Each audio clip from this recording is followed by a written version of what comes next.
Question number one, do the Patriots have enough healthy bodies to play? They have been decimated by injuries. And the most critical area is in the linebacker corps, which may force the Pats to use a 4-3 defense today, which would be just what the doctor ordered for the run-oriented New Orleans Saints. The injury list is staggering, although Irving Fryer told me he'd like to play. I'm not sure the coaches will allow him to do so.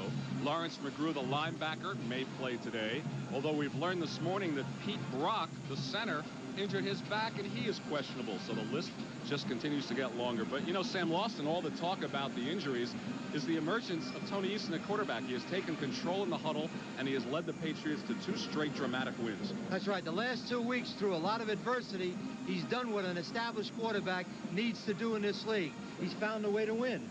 And the New Orleans Saints are a surprising 6-6. They've found a way to win some games. They are still in the playoff race. What do they have to do to win? Well, Jim Mora said it best yesterday. Be patient. Give the ball 30 times to that fine young running back, Reuben Mays, and by all means, do not allow the Pats to hit a home run. Stop the big play. And you'll notice a difference in coaching styles. Jim Mora will wear the headset, has the wires dangling on the left. Raymond Berry goes technology free. He leaves it to Steve Grogan to wear all the equipment and to signal the plays and call the plays for Tony Eason. And the big difference, Len, between both coaches is Raymond Berry has Tony Eason and Steve Grogan sitting in the bullpen. And that's why they expect to win, and the Saints hope to win. Well, as you can see, New Orleans will kick off as the Patriots have won the toss. Morton Anderson, one of the best kickers in the business, will kick away for the Saints. And Reggie Dupard will be happy to be deep for the Patriots. He grew up in New Orleans, the #1 draft choice, out virtually the entire year with turf toe he suffered, so he'll be happy to touch it. And Dupard does so a yard deep in the end zone. And his first NFL carry on a return brings him out to the 16. So offensively for the New England Patriots, Tony Eason, who has been intercepted just 5 times this year, the second-rated quarterback in the NFL, will lead the offense. Craig James, Tony Collins. You notice the fellows we have in the white letters, those are the people out of position. Stephen Starring starts in place of Irving Fryer. Greg Beatty, despite his car accident, is the starting tight end. You'll see Trevor Maddich and Darrell Haley get starts today. And Pete Brock is in at center. There was some question about his back, but apparently he'll give it a go. First down for the Patriots from the 16. Craig James, the first carry, and gets 2. James Haynes making the stop. A look at the New Orleans Saints defensively. Their front 3. Bruce Clark with 5 sacks. Tony Elliott and Jim Wilkes. Their linebackers are good ones. Ricky Jackson, Sam Mills. The Patriots quickly on a 2nd and 8. And a whistle. So maybe someone was too quick to the line of scrimmage. What happened, Len? The Patriots tried to go with a no-huddle offense because the Saints are deploying the nickel defense on 2nd down. Before the snap. First time out this half. Ooh, the Saints spent a timeout because of the quick no-huddle offense of the Patriots. So score 1 for New England as the Saints forced to use a timeout. It gives us a chance to look at the rest of their defense. Defensive backs, Dave Waymer leads the squad with 7 interceptions. Johnny Poe, Antonio Gibson, Frank Watlet. In fact, the Saints team has turned in 23 interceptions. So that'll be an interesting matchup with Eason, who has not picked off that many times, against an opportunistic defense. And because of his barking the signals, it affected his throat a little bit. They did it last year, Len, when they went out to play Seattle, and they said it really helped them because they won the game. And this is a tough place to play, and the sound effects and the noise for the quarterback on the line of scrimmage, particularly in audibles, is difficult. So after the unusual New Orleans timeout, it's 2nd and 7 to 19 for the Patriots. Eason's first pass. And that's what he loves to do. The short dink passes out to Tony Collins, close to the 28. Should be enough for a first down. And Antonio Gibson covering on the play. First down, New England. That's Tony Collins' 61st pass. And what you'll see Eason do, he'll probe and look for those openings short. He will not go deep and force the football. And as the folks in New England know, the Patriots continue to struggle with their running game. And that's another reason why they go to Collins so much on the short passes. First down from the 27. There's another one intended for Beatty. Good coverage from Antonio Gibson on that play. What's with the Patriots running game, Sam? Well, my feeling about it is people talk about the loss of Len Dawson and the loss of John Hanna. I think the personality of the team is involved in the person that's calling the plays. And I think Steve Grogan possibly may be more oriented to the passing game. So as a consequence, James and Collins not putting the numbers up they have in past seasons. From the shotgun, 2nd and 10 for the Patriots at their 27. The rush is on. They've got him. Sack turned in by Vaughn Johnson, his first in the NFL, former USFL player from North Carolina State. Now watch Eason. They're in the shotgun. He's dropping back. And Morris said yesterday they were going to try to cover, but they were also going to give some pressure. And Johnson comes in unblocked. And what he did, Len, was he faked the blitz. And then Tony really couldn't see anybody open. He came late and got the sack. And that's exactly what Morris said they were going to have to do, is mix it up. 3rd and 16. 3 wide receivers. It's Starring, Morgan, and Derwin Williams. Flags are thrown. Play is stopped. Somebody moved too soon. And this should cost the Patriots 5 more. False start, number 64. Offense, still 3rd down. That's Trevor Maddich filling in at left guard. So you see the injuries telling a tale in subtle ways. Well, in a situation like this with 3rd and 16, you get a young player who's concerned about the pass rush, and he jumped too soon. This is a 3rd and 21, Sam. The Patriots have to get it out to the 42 for a first down. They're at the 16. What he'll do right now, Len, is try to get half of it and punt the football. He will not force the football upfield. Well, there's a short one to Beatty, the hero from last week, and that was a short gain and brings a good hand for the Saints defense. Gibson covering again on the play, as well as Dave Waymer. So the Superdome fans able to keep warm, although pleasant temperatures, just a bit rainy and foggy in New Orleans. And the Patriots will have to punt. Rich Camarillo is averaging 42 yards a punt. Is in. And Johnny Poe is deep for New Orleans. There's Poe. That's a change for the Saints receiving corps as well.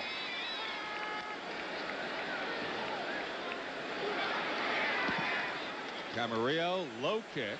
Poe will have a return. Should get some good yardage here from the 35. Poe out to midfield. And Poe in New England territory at the 48. The Saints start in excellent shape. Tackle turned in by Steve Doig. So with 2 minutes gone, the Saints defense has held. The offense will take over when we return to the Superdome in New Orleans in just a moment. And the Saints offensively, Dave Wilson trying to bounce back from the 4 interceptions he threw against the Rams last week. Ruben Mays, the workhorse, he's gained close to 900 yards, the leading rookie running back in the league. Buford Jordan had a tough fumble last week. Jones, Martin, Tice, wide receivers and tight end. And Pat Saindon will start at left guard. Brad Edelman, the starting guard, with an ankle injury. And you saw Stan Brock, that is Pete Brock's brother. First down at the 48 for the Saints. Expect Mays left, Mays right, Mays up the middle. Flag down as Mays goes right for good yardage. But we'll see what the penalty flag is. Could be a motion call.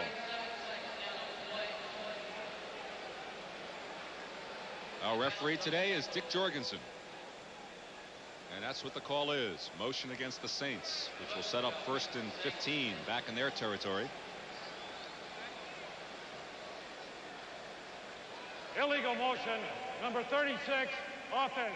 2 men moved, 1 continued to move.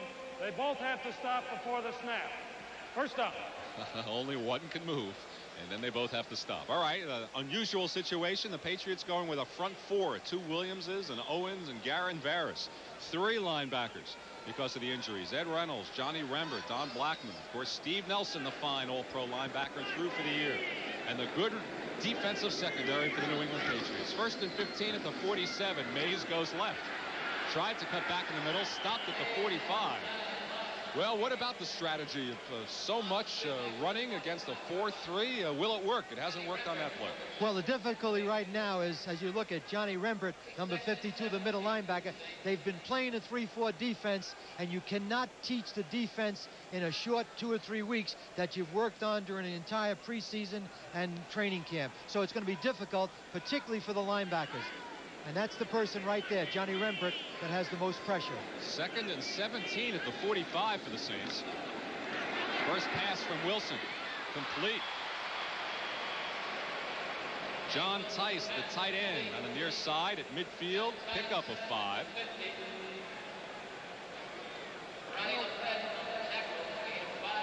Wilson is struggling, no question about it. Bobby Hebert is the backup. Broke his foot in September.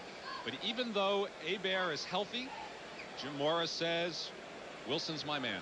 It's interesting, you had Trudeau, Wilson, and Tony Eason all played at the University of Illinois. That's right. Eason succeeded. This man Wilson with the Illini. 3rd and 12 at midfield. Good protection. Breaks down. Ball is loose. Wilson got it back. And that's the one area they were worried about. Bill Kontz, the offensive tackle, Bill Kontz. Watch him, number 70. Watch Veras now. Veras is being pushed to the outside, but watch how he comes back to the inside. He doesn't stop, and he hits the ball, and it's a fumble. And Wilson, I think, recovers his own fumble. He did. And the Saints are going to pick, but the Saints are going to have to help Bill Kontz. He cannot block Garen Ferris by himself. Ferris with the fine play. Brian Hansen into punt, averages nearly 44 yards a kick. They have a good kicking game. That's Stephen Starring, number 2 kickoff returner in the AFC. He will not get a punt return, though. Good roll for the Saints. We got and a penalty. Another flag is down. We got a penalty, Lenny. I think they roughed the kicker. It'll be New Orleans ball. Now watch the kicker. Now watch him lay out now. Lay out. Try to get out in front, and 30 to Tupu hits him. I think there's a little acting getting involved right there. Tupu really didn't hit him that hard, but he made contact, and as a result, it's a Saints ball. Good job by Hansen. Running into the kicker, dive. number 30, defense, 5 yards, first down.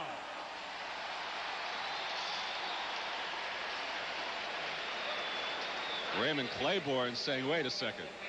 Acting is okay on the stage. They feel they were jobbed a bit there. Tupu, as you noted, didn't see heavy contact, but it was called nonetheless. Keeps the Saints with the ball at Patriots territory at the 47.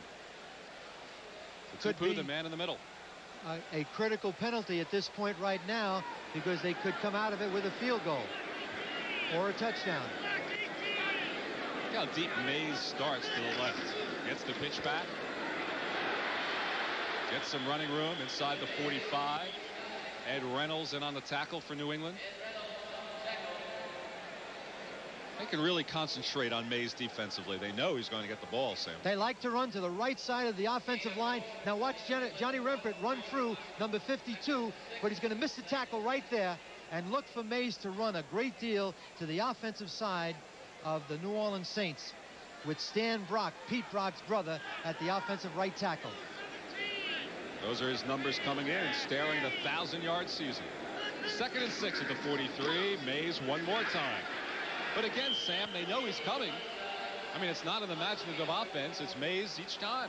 Well, what they're going to have to do is what Jim Morris said yesterday. They just can't run the ball in every down. They're going to have a good mix, and that means don't run the football always on 1st and 10. Have a good mix with a high percentage pass also. Well, that was a 2nd and 6 play. He lost the yard, which sets up 3rd and 7 at the 44.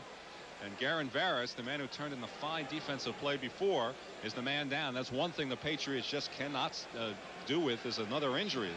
The list is just growing at every turn. 3rd and 7 at the 44. That's their best pass rusher. There's another sack.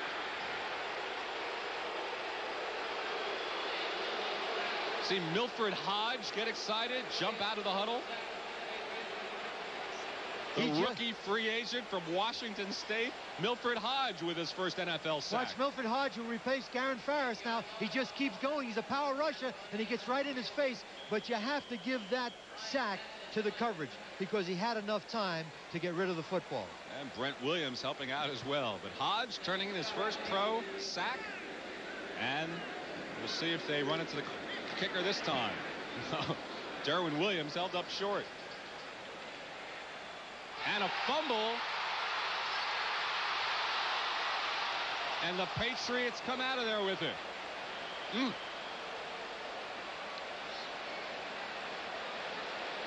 So nearly a costly play for New England. They are lucky to retain it. We'll be. And with Irving Fryer out with the injury and the car accident, Stephen Starring is forced to return a punt. And there's another example of where a fellow's playing a different position. He drops it, officially called a muff, and because no one controlled the ball before it went out of bounds, it's New England football. A break. And Starring comes out to the near side. Morgan flanked to the far side. First down for New England at their 8.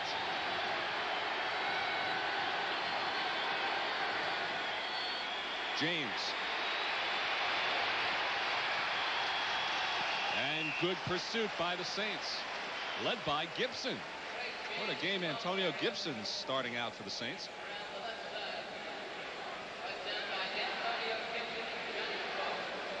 Antonio Gibson is a strong safety. He forces very well. As a matter of fact, they call him the hit man because he's so aggressive.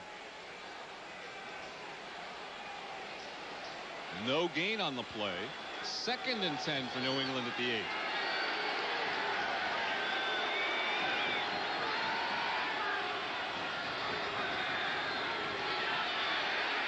Collins.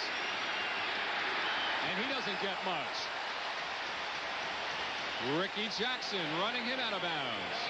So it'll be 3rd and long for New England.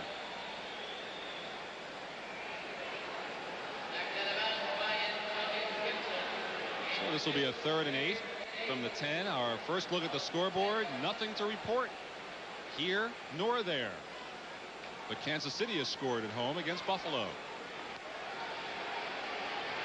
San Diego with the lead on winless Indianapolis. Minnesota over Tampa Bay. Here, no score. 3rd down and 8 at the 10. The noise level increases at the Superdome. The running play, Craig James. Good tackle by Gibson once again. He was the first USFL player signed by the NFL. Now you know why.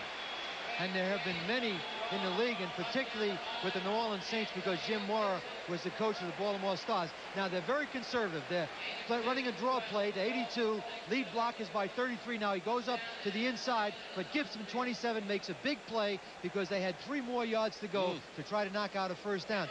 And the significant thing thus far, Len, is the Saints have enjoyed excellent field position. Yes, they have. They've played well defensively. So Camarillo will now have to punt from his end zone.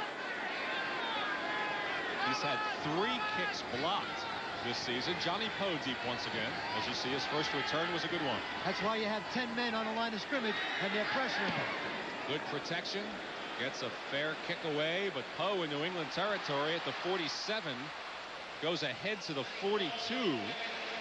But one more time, the defense sets it up for the struggling New Orleans offense. The Saints will try to punch it in, something they've had trouble doing. They're in good position to do so. We'll return to New Orleans. Well, welcome back to New Orleans. Midway through the first period, no score. Both offenses very conservative, Sam. Well, Jim Mora, fine. It could stay this way the entire game and have his kicker kick a field goal to win. But you'll see the Pats, as soon as they get better field position, they'll open this thing up. First down for the Saints at the 43. They have just 3 touchdowns in 15 quarters. So they've had trouble scoring. Mays. And he's brought down. And the ball pops loose, but after the whistle. And the word from the Patriots sideline is that Craig James has a bruised right knee, and he may not return, Sam. Well, the beat goes on.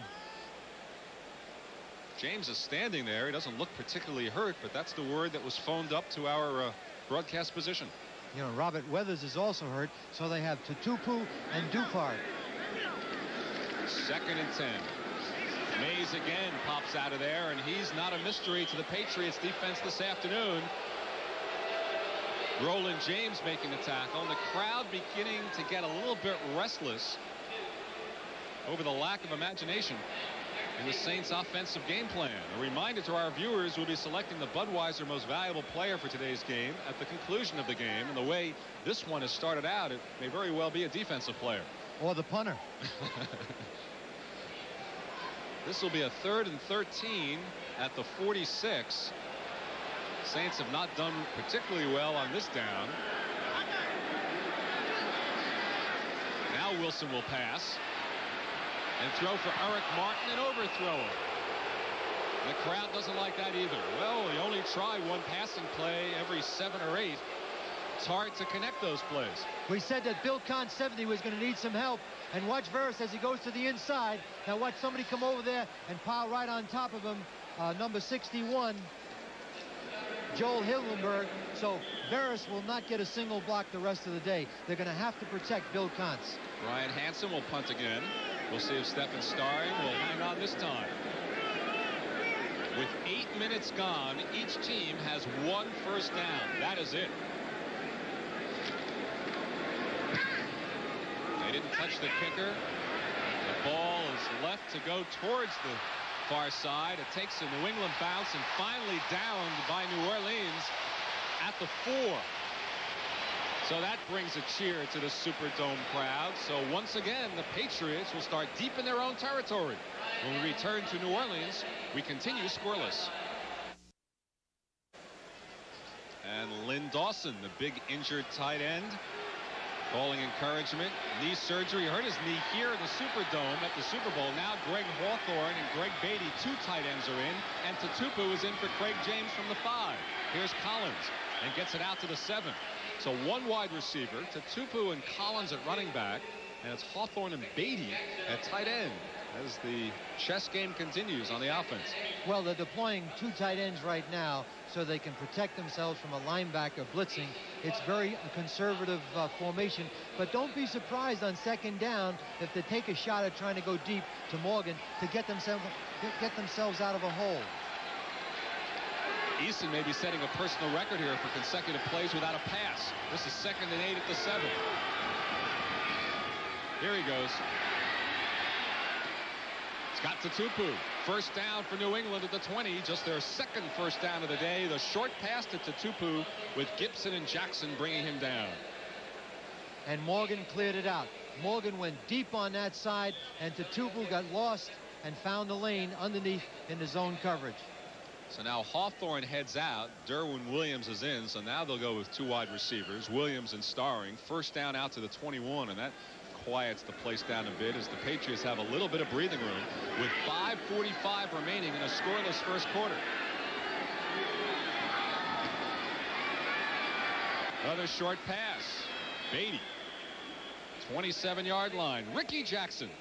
Boy, did they really find Jackson for looking at the cheerleaders in St. Louis? That's the word. I hope they find the person that saw him looking at the cheerleaders, and I hope it wasn't Jim Mora. You know, it's a good thing they don't have those fines for our producers and directors in the truck when it comes to looking at the cheerleaders. Peter Rolfe wouldn't be able to take a paycheck home this week. Out to the 27. 2nd down and 4. Eason. Tatupu, another first down on the short pass out to the 33 with Gibson covering again. Gibson may have a record here for first quarter tackles. The youngster from Cincinnati is in on virtually every play. And another Patriots first down. But as long as Eason throws to Tatupu and to Beatty and to Hawthorne, then Mora's plan will fit. They're going to bend, but they're not going to break. Just keep the ball away from Starring and Morgan, because those are the big plays, Len. As long as the Patriots stay out of any automobiles during the course of the game, they'll do okay as well, right? I see Fryer on the sideline talking to his insurance agent right now. First down at the 32. Collins, no gain. Ricky Jackson again making the tackle. But in all seriousness, Fryer left during the game a week ago. The full story has not yet come out on that. We asked him for an interview before the game, and he declined, as he has the rest of the New England media back home. Greg Beatty, the tight end, was in an auto accident this week. One of the assistant trainers was in an auto accident. When the Automobile Club of America names its all-pro team, there will be no Patriots on it, I guarantee. 2nd and 9. Shotgun. Eason overthrowing Collins, with Brett Maxey covering the free safety. And that'll be 3rd and 9 for New England. So content with throwing passes to the running backs, not going for the wideouts yet. Well, in that case, they came with a blitz, and they tried to break the rhythm of the New England pass offense, and Tony hurried to throw, and as a result, he couldn't hit an open Tony Collins. Rogan has signaled the play. Crowd calling for defense. 3rd and 9 at the 32. Over the middle. He's got a wide receiver for a big game. Derwin Williams into Saints territory at the 41 before Van Jakes finally could bring him down. For Williams, just his 2nd reception of 1986. Let's watch it right now. This is the best way to get deep on a crossing pattern. He's beating Antonio Gibson, number 27. Now watch him add 5, 10, 14, 15, 17, 18 yards. He actually ran with the ball. And obviously, Len, they were in man coverage then and didn't get enough pressure on Tony Eason. A 26-yard pickup, the biggest gainer of the afternoon thus far. 1st down at the Saints 41. Eason once more looking for Beatty. Gibson covering. And Beatty inside the 25. And suddenly, on 2 quick strikes, Eason has the Patriots moving. 18 yards on that one. So 2 plays combining for 44 yards. Boom. In a hurry, down to the 23. As soon as they got good field position, they opened up to the vertical game. They hit Darren Williams and Greg Beatty, and now they're in field goal range.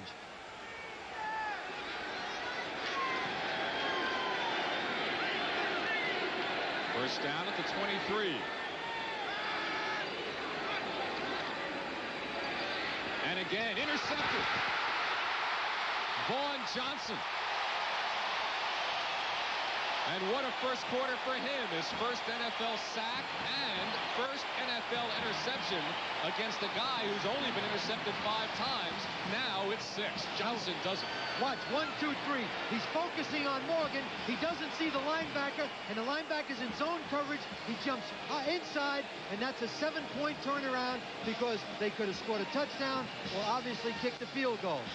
Big play by Vaughn Johnson right in the middle of the pack. But Eason just did not focus on Morgan, and he didn't see the linebacker. Johnson's not going to give that ball up either. His first NFL pickoff. First down for the Saints on the turnover at the 29. Mays. And dragged down by the shirt. Good play turned in by Brent Williams. Threw him down. And the crowd doesn't like the conservative nature once again as Dave Wilson, the quarterback, looks over to the sideline for some advice as Hobie Brenner trots on the field. And that's the game plan, Len. They're going to stay close, and they're going to be conservative. And you have to remember, last week, Dave Wilson threw 4 interceptions against the Los Angeles Rams. A minute 38 remaining in a scoreless first quarter. 2nd and 10 at the 29. Now he'll throw. And complete on the far side and out of bounds. John Tice once again, the tight end, with his 2nd reception this afternoon. And Wilson constantly looking over at the sideline for the signal. See those interceptions, trying to avoid them today. This will be 3rd and short. Ball spotted just across the 36. Call it 3rd and a long 2. And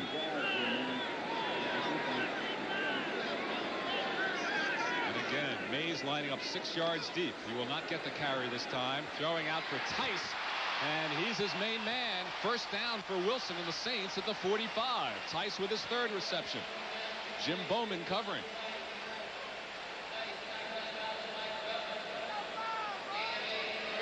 Tice's brother is the tight end with Seattle, if that name sounds familiar. John and Mike Tice. First down, Saints at the 45. I think the Saints have to throw the ball more now, or throw the ball, period, on first down. They got to take the pressure off Ruben Mays. Patriots continuing with that 4-3 defense. Mays with the pitch back. Wilson going deep. Nearly intercepted by Lepet, who's calling for a pass interference play. It was intended for the rookie Kelvin Edwards. And Lepet was right there looking for his 9th interception. They came right out of their conservative suit, flips it back to Wilson. He's going to go deep. Now watch Lepet run with the receiver. He's running step for step. Now watch the good athlete go up in time and knocks the ball away. He just ran for him step for step. And the thing that Lepet did, that all good corners did, Lenny, he never looked in the backfield. Didn't worry about what was going on there. He concentrated on his man coverage on the outside receiver, number 83, Kelvin Edwards. So 2nd and 10. Saints come in trailing the Rams by 2 games. The Patriots at 9-3, trailing the Jets by 1. And the Jets with a tough game against the Rams today. Pitch back to Mays. Mays across midfield. Mays, a big first down. Down to the 43. Carried Raymond Claiborne with him. Big gainer. Now watch Ruben Mays. This is what the great backs can do. You can hold him 4 or 5 times, but you can't do it all the way. Now watch him cause a miss right there. Goes back to the inside, causes another miss right there, stays on his feet, showed good acceleration, good strength, and good balance, and now he's in gear. You may stop him 8 or 9 times, but he's going to break that one on you. 17-yard pickup for the rookie. First down at the Patriots 38. Here come the Saints. Tyson motion. Mays the pitch back. Cuts back over the middle. Inside the 35 to the 33 for a pickup of 5 more. Nice piece of running by Mays. And the reason he's cutting back so effectively is you have more holes in the 4-3. The defense isn't as well coordinated as they were in a 3-4 defense with 4 linebackers. So look for him now to go outside and get the cutback. Go back inside for positive yardage. 38 seconds remaining in the scoreless first quarter. 2nd down and 5 for the Saints at the Patriots 33. Both teams have had good opportunities with field possession. Mays inside the 30 to the 29, short of a first down. Brent Williams and Jim Bowman combining. Take a look at Johnny Rembert, the linebacker. Watch Ruben Mays now squirt right through him. Rembert is right there to make the play, and Mays shows his power, Lenny, by breaking a tackle and running right through Johnny Rembert, number 52. So, time will run out on the first quarter. 1 turnover, the interception by Vaughn Johnson. Some good gains, primarily on the ground for Ruben Mays, and 2 quick passing plays for Tony Eason, but no points scored. 1 quarter complete from the Superdome in New Orleans. The Patriots nothing, the Saints nothing. We'll be back with second quarter action in just a minute. Rams leading the Jets 7-0. That score helps the Patriots but hurts the Saints. Washington leading St. Louis. Buffalo has a field goal in Kansas City. No score in Cleveland as well as here. San Diego with the 10-point lead, and Minnesota continues to lead by 7. Here as we begin the second quarter, Len Berman with Sam Rutigliano. The Saints are marching. This is a 3rd and 1 at the Patriots 29. And I guess if you had to bet a nickel, Ruben Mays gets the call, right, Coach? I'd bet more than that Ruben Mays gets the call. They're not going to take away the opportunity for Morton Anderson to kick field goals today. Incidentally, Sam Rutigliano was an assistant coach with both of these franchises at one time or another. So you know some of the personnel pretty well.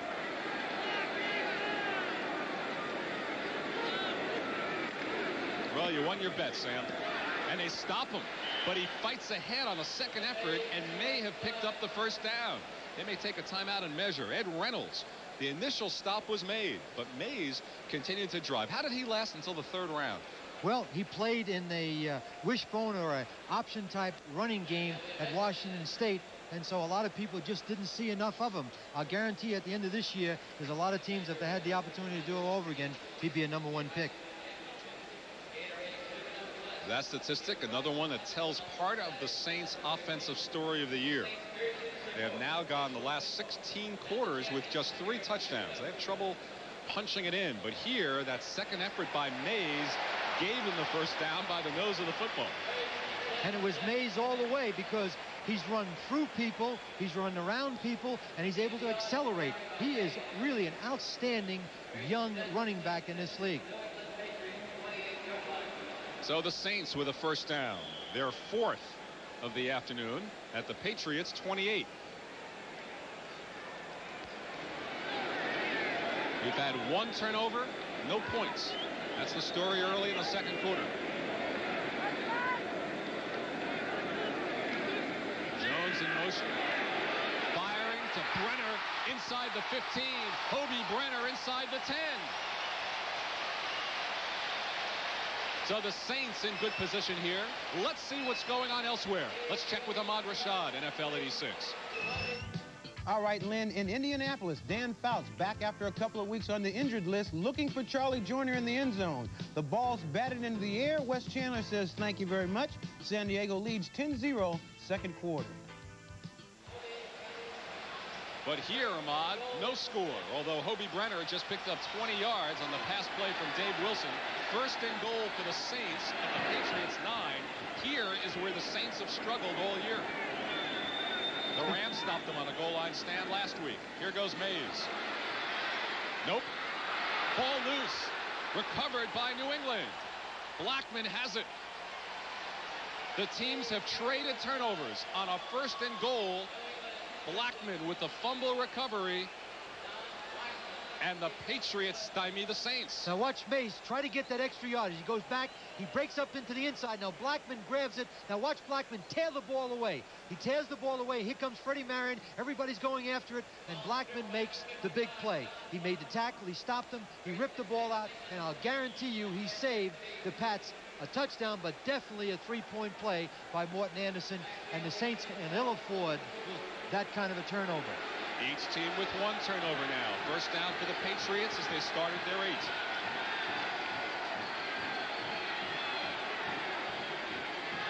Collins. Out to the 13. Vaughn Johnson, the man with the interception earlier, making the tackle. So we played a minute and a half of the second quarter. Both teams have had opportunities. The defenses have ruled. Well, to answer your question, the reason the Saints, you have to do 2 things. If you're inside the 20, your own, you got to come out. If you're inside the opponent's 20, you have to score. They're just too conservative down there. They don't have the balance of the passing game. No gain on the play. 2nd and 10 at the 13 make it for the Patriots. I formation for New England. Eason to throw. Morgan is open. First down and more at the 32. 19-yard pickup with Dave Waymer covering, but not well enough. Morgan with a lot of daylight. Well, watch Dave Waymer now. He's got a break with Morgan. There they are, even now. Break, you see, and he slips right there. Morgan makes the catch, and that's the big play guy. They've taken him out of a hole again. They've got to get the ball upfield to Stanley Morgan and Stefan Sterling, because they're still struggling. Stefan Starring, they're still struggling with the running game. First down for New England at the 33. Hawthorne. Eason threw behind him. Hawthorne had some room, covered by Ricky Jackson, and Eason, I think, saying, yeah, I did throw behind you. It was a tough catch. He was wide open. He just threw it behind him, and he was moving in the wrong direction. So Eason looks over to the far side to see what play Steve Grogan has told Tom Ramsey to signal in. 2nd and 10 to 33. The story of today, defenses bending but not breaking.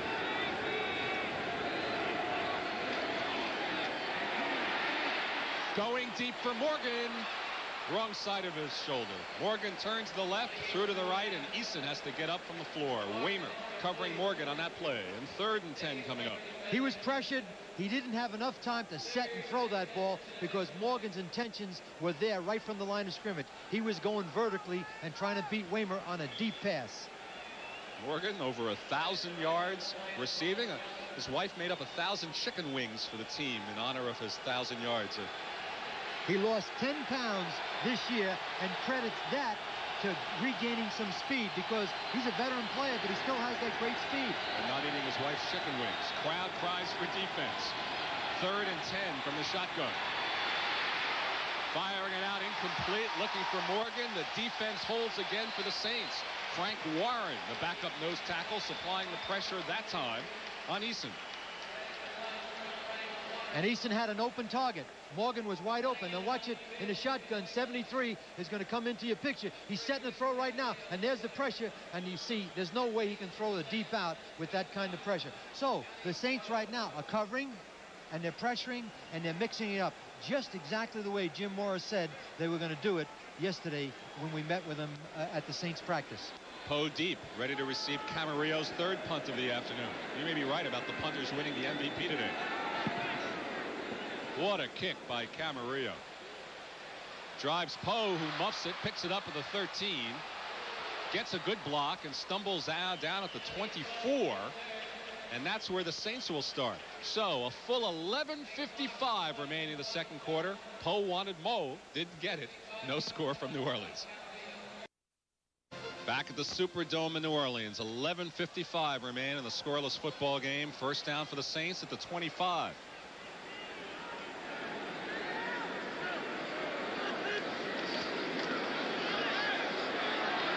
Plenty of time for Wilson. Brenner wide open again. So for the second time, a big gainer to Hobie Brenner with Fred Marion bringing him down. 22 yards for Hobie. And the big difference there, Len, was the protection. Watch Wilson as he takes a look at it. He's got plenty of time to throw. He finds Brenner right in the middle, and watch the hit by Fred Marion right there. And they were in a zone defense, and Brenner found that hole. He's had 2 big catches. He has 15 for the year. He had a broken hand earlier in the season. You see it taped up on the left. But 2 big gainers out to the 46. So the Saints finding the holes in the Patriots defense. Mays, Rembert after him. Mays comes back this way. Looks like Fran Tarkenton. And after all of that, he lost a couple.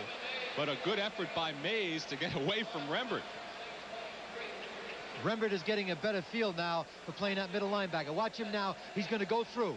He goes right through now. Balance up, balance up. He gets Mays now to run all over the field. And now you have to do is just get up and run. Watch the white jerseys converge on Reuben Mays. And he ran about 40 yards, and he lost 2. You got to run north and south, not east and west. Too bad you don't get the lateral movement. They never gave Tarkenton the sideways yardage. 2nd and 13 to 43. Quick hitter up the middle to the 46. Maybe picked up the 3 he lost. That was Buford Jordan that time, his first carry of the afternoon. Varys making the tackle. I'll call a gain of 4, which will set up 3rd and 9 at the 47. Now do you look for Brenner here? And look inside to a person like Dalton Hilliard coming out of the backfield and maybe running for a first down.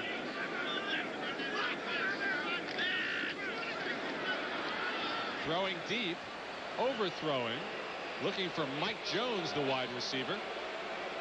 And not fair to boo Wilson here. He's been doing well, but the crowd is not on his side these days in New Orleans. He threw into double coverage. Now watch 86. Lepet, 42, is in front of him, and there's going to be a safety right behind him, and Wilson could never really see the opening as you see Roland James stalking him. He was double covered. Wilson should have came off that double coverage and gone to someone that was being single covered.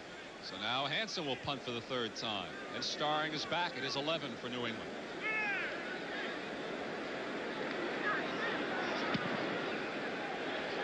Nice high kick. Starring is run into. That's a flag. You have to give him a chance to catch the ball. Brett Maxey, the guilty party. Brent Maxey was trying to decide whether or not he should hit him. He should have hit him anyway because he's going to get the penalty, and of course he doesn't give Starring the opportunity to catch the ball. Well, if you're going to get the penalty, you should have hit him. No, that sounds like a coach. You're in favor of violence in the with the opportunity to make a catch. Number 39, offense, 15 yards, first down. What would you have given Charles Martin a raise in Green Bay? Oh, no, I don't think that was right. No question about it. All right, the hearing on Martin's appeal will be tomorrow in New York. Scoreless here in New Orleans. We'll be back. And now the Rams have extended their lead to 10-0 over the Jets. Washington continues to lead St. Louis. No change on those two scores. Tampa Bay's added a field goal. First down for New England at their 25. Play action fake. There it is. Starring overthrew him. He had some daylight there too, Sam. What they did was they took Morgan, he cleared the area out, and Starring was crossing over, and he just missed him because Stephon Starring was wide open. So Eason struggling today. The interception, missing a few open receivers. With the Jets losing 10-0, if the Pats win today and the Jets lose, they're tied for first place. They would be tied for first, and the tiebreaker edge as of today would go to New England because the Jets would have two losses in the division. Right. Just one for the Patriots. Second down at the 25. Shotgun. Collins inside handoff. Good blocking in front of him. Tries to straight arm Vaughn Johnson, but Johnson's having a career afternoon and brings him out of bounds.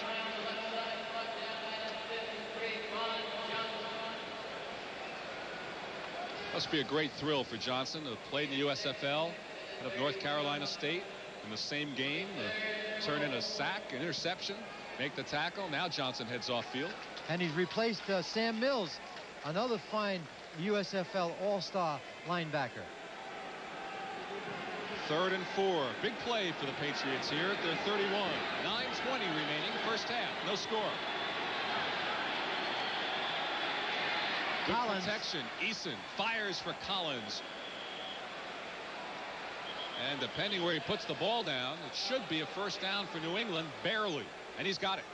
Collins had the yardage staked out. And Collins is the bread and butter back. He came into the game with 60 catches. And I think he's going to pass, or already has passed, Stanley Morgan, who came into the game with 61 catches.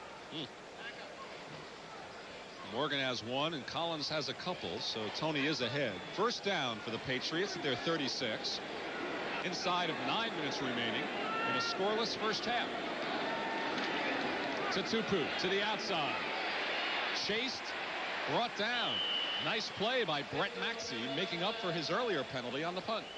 It's a different Patriot team than last year. They seem to run from sideline to sideline. Let's watch Collins now. He drops the ball off. Looks like a lead draw play. Now Tutupu is trying to get to the outside, but running wide is not one of his assets. He runs best right up at the defense. And the Pats now are going from sideline to sideline as opposed to going right at the Saint defense. And if you're wondering why it's Tutupu and not Craig James, the earlier report was a knee bruise to James. 2nd and 8 at the 38 for the Patriots. Tutupu again. Nothing. Loss of 2. Pat Swilling, the right outside linebacker, in with Vaughn Johnson to make the stop. And so Tutupu's not the answer here. A very conservative call, because Mosi Tutupu in this type of game is not going to get the yardage for you. Well, let's pause briefly for station identification. This is the NBC television network. WBZ TV4 Boston. In New Orleans, Len Berman with Sam Rutigliano. 7:35 remains first half. No score. 3rd and 10 at the 36 for the Patriots. Eason firing on a bounce to Morgan. And Eason is not having a good afternoon, Sam. No, Eason is not setting. There he had plenty of time. He got rid of the ball too early because Morgan was wide open for a first down throw. Now watch Morgan coming back to the outside. The ball's going to bounce right in front of him. You can't even see Dave Waymer in the replay. He was so wide open. He just seems a little bit tentative. He's not setting and throwing the football. That's a bit surprising. There's Craig James on the right standing. Doesn't appear to be too injured, but he's without helmet. Camarillo will punt for the 4th time. Poe will try to receive for the 4th. Good rush. They don't get there. Poe at the 17. Good decoy, as if he wasn't going to catch it. And runs it out to the 29. That was a nice little fake. that Poe put on Ernest Gibson. He acted like he was going to let it bounce, grabbed it, ran right past Gibson, and picked up some yardage. So we've got a timeout. No score at the Superdome. And welcome back to New Orleans, everyone. Does Tony Eason surprise you a bit? He really took charge in the last two dramatic victories, but this afternoon he's struggling. He looks tentative. I've watched him. He's been pressured at times, but there are times, Lenny, he was not pressured, particularly on that last throw to Morgan, which was a first down throw. He's hurrying his throws, and he's not setting to throw the football. First down at the 29 for the Saints. Ruben Mays one more time for 3 or 4 right up the middle. So we have 7 minutes remaining in the first half, and still no score, no field goals attempted yet either. There's Stan Brock and Chuck Kaminsky trying to open that hole, but the Pats are in a 4-3 because of all those injuries to 3 out of the 4 of their starting linebackers.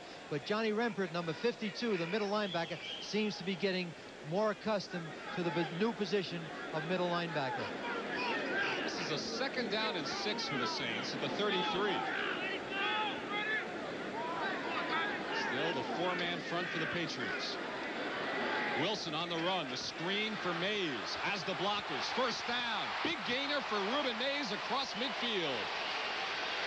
That's set up beautifully for the Saints on that play. A pickup of 18 yards for Mays. I tell you, when Ruben Mays gets in the open field, he is dangerous. Now watch him set the throw. It's like Novocaine. It takes time to take effect, the screen. He gets it out to Mays. Now, I'm not too sure those blockers are going to do a good job, but they do. He gets the base linebacker, and then watch Mays skirt to the outside and add 12 to 14 yards. And now you can see why they try to get him the ball any way they can. No, that was Steve Court, the center, out on the right side with that fine submarine block. First down in New England territory at the 49. Mays straight ahead. And 2 more yards for Ruben. Well-built runner. He's not particularly tall, as you can see, but just beautifully proportioned when you see him down close on the field. When they brought him in the offseason and they had their strength tests, he really, pound for pound, measured up as the strongest player on the team. 2nd and 7 at the 46. See how he lines up, 7 yards deep. Pitch back to him. Hits the right side. Loses the football. The Patriots have it. Another fumble recovery. Brent Williams has it. So the 2nd time that Mays has fumbled today. Don Blackman with the hit, Sam. Now watch Mays pick up the ball. Now he's going to the outside. Now when you go up inside, tuck that football. Hold on to that football. You see Rempert hits him, but he dropped the football. Now watch 96 pick up the football. Brent Williams, and now he is trying to get into the act as Dave Wilson makes the tackle. And now the Patriots have the best field position they've had all day long. 1st and 10 at the 40 as Raymond Burry's team has forced 2 fumbles. One recovered by Blackman. One by Brent Williams. First down at the 40. Eason. Sacked. 2nd time they've gotten to Eason this afternoon. So while they untangle here, let's send you to Ahmad Rashad for an update at NFL 86. All right, Lenny, in Kansas City, the Bills trying to break a streak of 22 straight losses on the road. Get on the scoreboard here with this 9-yard pass from Jim Kelly to Andre Reed. Buffalo leads 10-7, 2nd quarter. And the last several times on the road, or at least a couple of times, Buffalo has been caught from behind. The Patriots did it with 1:40 to go last week. 2nd and 15 for New England, the 45.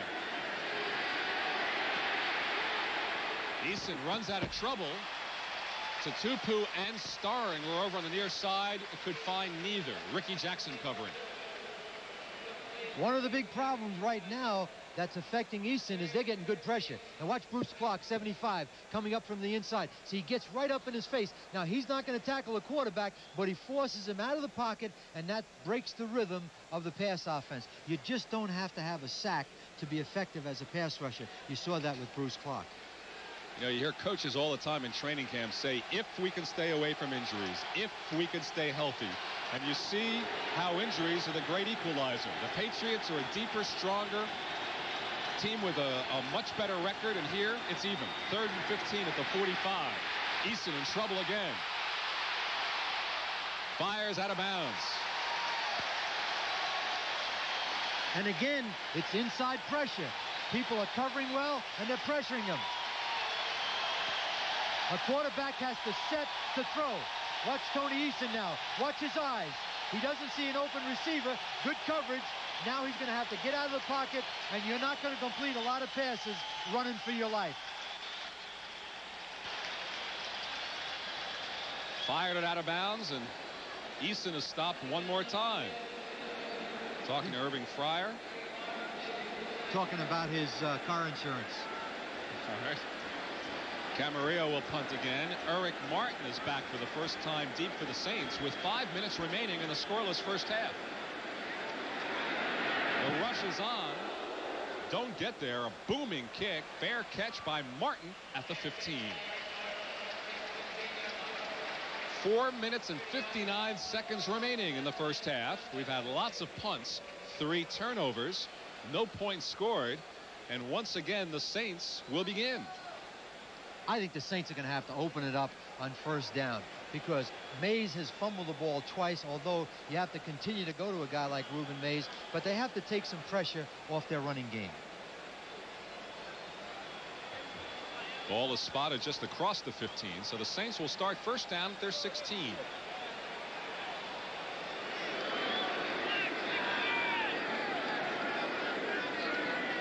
And Mays heads to the right and dragged down from behind.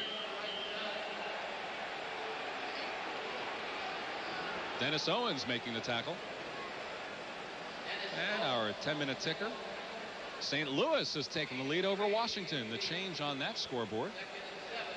Buffalo, as Ahmad Rashad told us, the lead in Kansas City. Chiefs within 3. No score in Cleveland either. San Diego by 10 and Minnesota leading Tampa Bay. 2nd and 7 at the 18. Here it is scoreless. New England and New Orleans.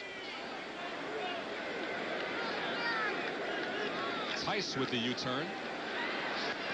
And Tice with the hit hard. Rembert loses his helmet in the effort. He just laid back. He was in his own defense. Tice came underneath, and Rembert just really lowered the boom on him. Watch as Wilson delivers the ball. Now watch. Boom, right there. What a concussion. And his helmet comes off, and it's 3rd down and 3. Wow, well, Rembert's getting just used to the position now. He's feeling more and more comfortable. like the old days, right? A middle linebacker. It's rare in the NFL now. But going with the 4-3, he's the man. Nearly lost his hat doing it. 3rd down and 3. The 22. Wilson fired, complete to Jones. First down to the 35. So Wilson completes it. First down. And the Saints move it. The Pats are really not pressuring Wilson that much, so I think the Saints ought to get back into throwing the football a little bit more, because the Saints defense, one of the things that they're doing that's surprising me right now, Len, is the fact they're rushing Eason, and they're taking him out of their rhythm in pass offense. Well, with the changes in the offensive line, that has to explain things. Fractured leg. Steve Moore out for the year. Darrell Haley replaces him. First down at the 35. That's Dalton Hilliard, and a late flag is thrown on the play. And usually that's a holding penalty. You've got it. Holding Saints. See, one of the reasons the Pats are not rushing very well is because the linemen are looking more to the run than they are to the pass. Holding, number 68, offense, still first down. And that's another backup player, Pat Sandin, in for the injured Brad Edelman. So you see the injuries tell the story in many ways, reflected throughout the game, with 2:40 remaining now and no score. It's November, and we're coming into December. The key factor for those people in the race right now is going to be the injury factor.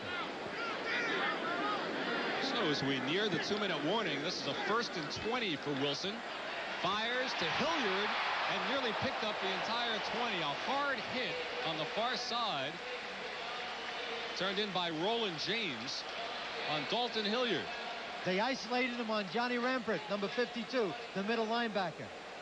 Now watch Wilson right now as he focuses upfield. He's going to throw the ball to the right because Hilliard, number 40, is on the linebacker. And the guy that saves the day, right there, is Roland James. Had he not been there, that would have been a touchdown. So that was a 1st and 20, picked up 17 of it. Big play. Well-designed play. A halfback on a middle linebacker. It's a mismatch. 2nd and 3 at the 42. Jordan.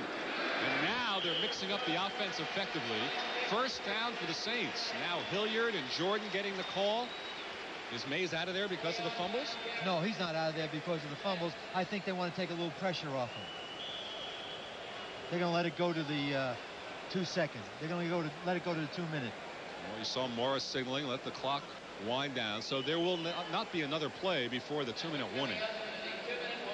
They'll caucus on the sideline. A gentleman with the hat was the offensive coordinator, Carl Smith. So when we come back, there'll be 2 minutes remaining in the first half. Saints ball at their 46. And back in New Orleans, Ruben Mays, their top gun on offense, just watching. I don't think there's anything physically wrong with him. He has fumbled the ball twice today. This telecast presented by authority of the NFL, intended for the private use of our audience. Any rebroadcast or other use without the express written consent of the New Orleans Saints and the National Football League prohibited. 1st down at the 46. Hilliard. 3 yards. Does that call surprise you? They do have 2 timeouts remaining.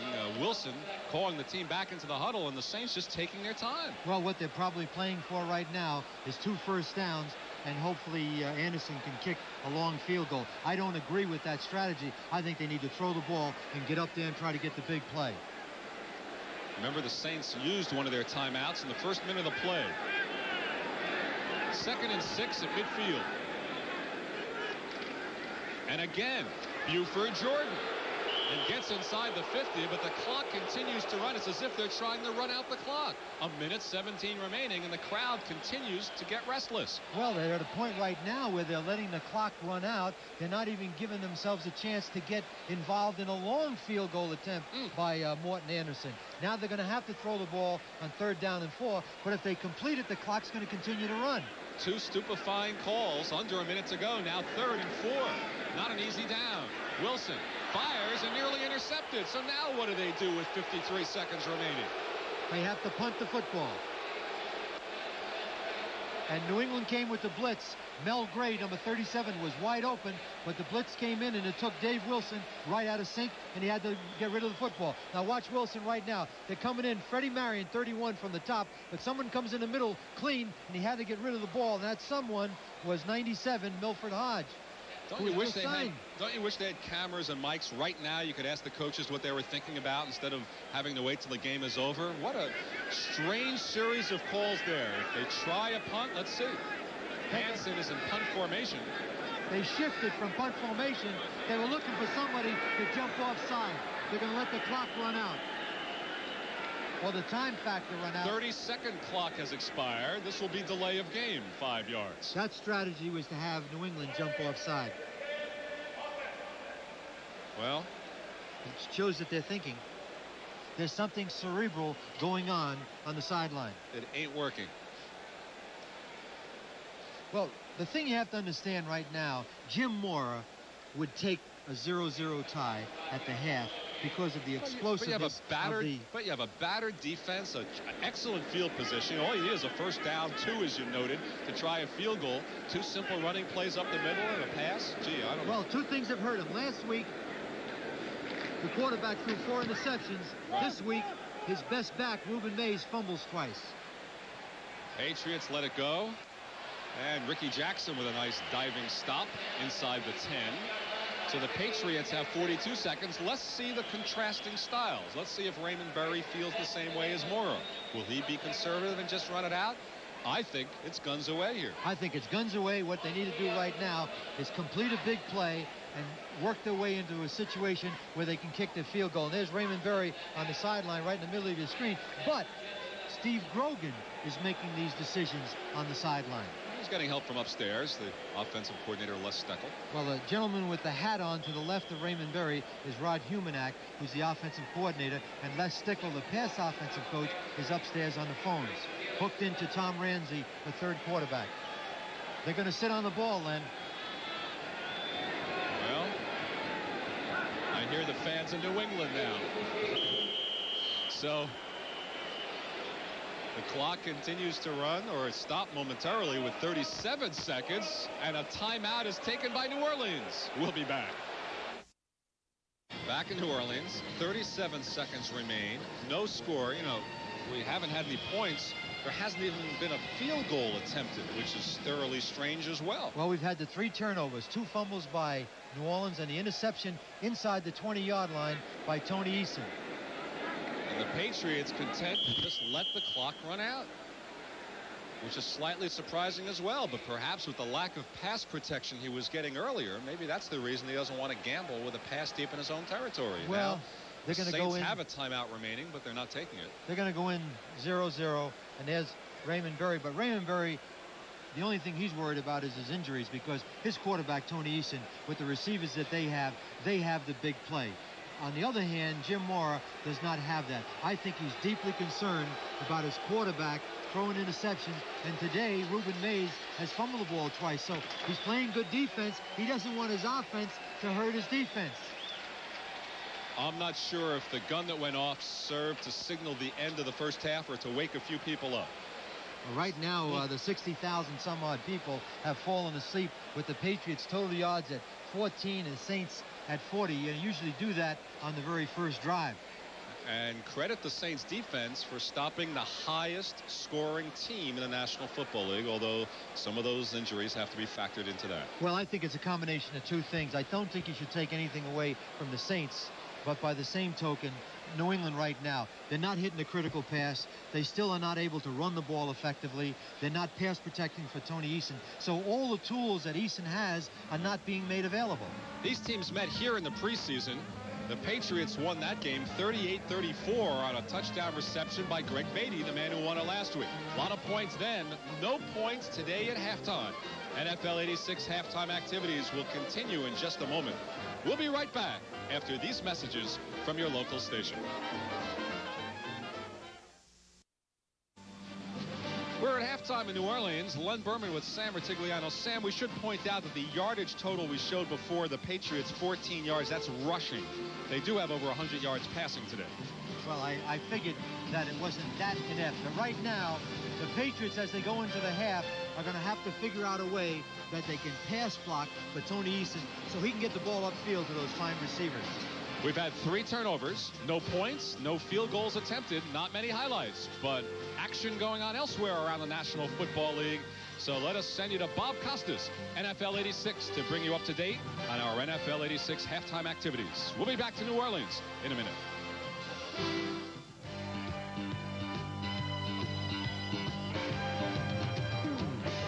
We welcome those of you watching the games at the Superdome in New Orleans, and also from Cleveland, Bob Costas with Paul McGuire and Ahmad Rashad. No score in those 2 games. Maybe we can show you some action from elsewhere around the NFL. In Chicago, the Bears have a 3-0 lead as they approach halftime at Soldier Field. A win by the Bears will wrap it up in the NFC Central. Mike Tomczak, their #1 quarterback now, with McMahon through for the season. The Bear offense has done virtually nothing. The defense continues to do its part. Ernest Jackson of the Steelers fumbles. Otis Wilson, the Bear linebacker, recovers. It sets up a 39-yard field goal by Kevin Butler. However, Walter Payton has not had a good first half. 11 carries for just 27 yards, and at the 2-yard line of Pittsburgh, he fumbled into the end zone. The Steelers recovered. That thwarted an almost certain scoring drive for the Bears. Ahmad, you talked about the Bears on the pregame show. And I also mentioned that Mike Ditka was using this game for Mike Tomczak as a confidence builder. What they want him to do is not really get any turnovers. He's having a pretty good first half. He's thrown for over 100 yards with no interceptions, also no touchdowns. Now, Paul McGuire is going to be happy about the next score. The Rams are in front of the Jets, 10-0 at the half at the Meadowlands. Jim Everett, a 60-yard touchdown pass to Kevin House, the refugee from the Tampa Bay Buccaneers. Mike Lansford also has a long field goal set up by a Freeman McNeil fumble as the Rams took possession. McNeil has carried 16 times for 69 yards in the first half for the Jets, 15 carries for just 49 yards for the Rams' Eric Dickerson. Paul? I think the thing to keep in mind here is that I know the Jets have the defensive guys out, but in 6 quarters now, the Jets have not scored a touchdown. That's got to tell you something. All right, let's move on to this game at the Superdome. And very quickly, as you know, Ruben Mays with a couple of fumbles for the Saints. And those of you watching this game realize there is no score at halftime. Let's take a look at some of the action such as it has been from the Superdome. The Patriots returning for the first time since last January's Super Bowl. And here's Vaughn Johnson, linebacker for the Saints, intercepting this Tony Eason pass to stop a Patriot drive for Johnson, his first career interception. Ruben Mays, as I said, has fumbled twice. This one comes deep in Patriot territory. Don Blackman recovers it. So Ruben Mays, who has had an outstanding rookie season, having his troubles for once in this first half here against the Patriots. Moving along, Washington with a lead late in the second quarter at St. Louis. 14-10. Jay Schrader has thrown 2 touchdown passes. Buffalo is at Kansas City. In this game, a 10-7 lead for Buffalo, and they have just gone to the half. Marv Levy, the former Chiefs coach, returns as the head coach of the Buffalo Bills. We go to the first quarter, 3rd and 8 from the Buffalo 12. Bill Kenny will throw this touchdown pass of 12 yards to Stephon Page, and it's 7-0 Chiefs. After a Scott Norwood 47-yard field goal made it 7-3, here's Jim Kelly rolling left and throwing to Andre Reed, a 9-yard TD, to give the Bills their present 10-7 lead. It could have been more, however. Deron Cherry just intercepted a Kelly pass in the end zone for Kansas City. Houston and Cleveland. Mike Rozier wheeled off early in the game with a severe sprain of his left knee. That's the bad news for Houston. No score in this one at halftime. Should the Oilers... Check that. The Oilers and Browns, no score halftime. That is it. San Diego and Indianapolis at the Hoosier Dome, and the Chargers with a 10-0 lead in this one. This is Leslie O'Neal, the fine young defensive end, first-round draft choice of the Chargers, out for the day with a strained left knee. Dan Fouts back in action for San Diego. This pass deflects off Charlie Joyner's hands and then is caught by Wes Chandler for a 30-yard TD that gave them the 10-0 lead they presently enjoy at the half at the Hoosier Dome. And Tampa Bay playing at Minnesota. The Vikings on a pair of Wade Wilson touchdown passes lead at 14-6. Donald Igwebuike has 2 field goals for Tampa Bay. One of them went 55 yards. We'll be back with more after these messages from your local stations.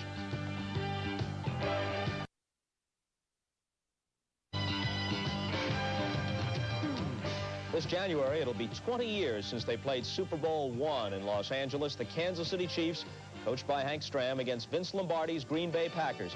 Boyd Dowler was out that day. In came the veteran Max McGee. Look at this catch, reaching back to beat Willie Mitchell. And the Hammer, Fred Williamson, appears on the scene a bit too late to stop him. Even though the Chiefs lost 35-10, the Hammer still looked good that day and thereafter. Fred Williamson and Max McGee join us now in the studio. Max, you were nearing the end of your career and, in fact, had caught just 4 passes during the year when you latched on to 7 in the Super Bowl game. Well, I was actually beyond the end of my career as far as football, but I'll tell you, I'm glad I got in that day because otherwise I wouldn't be here today.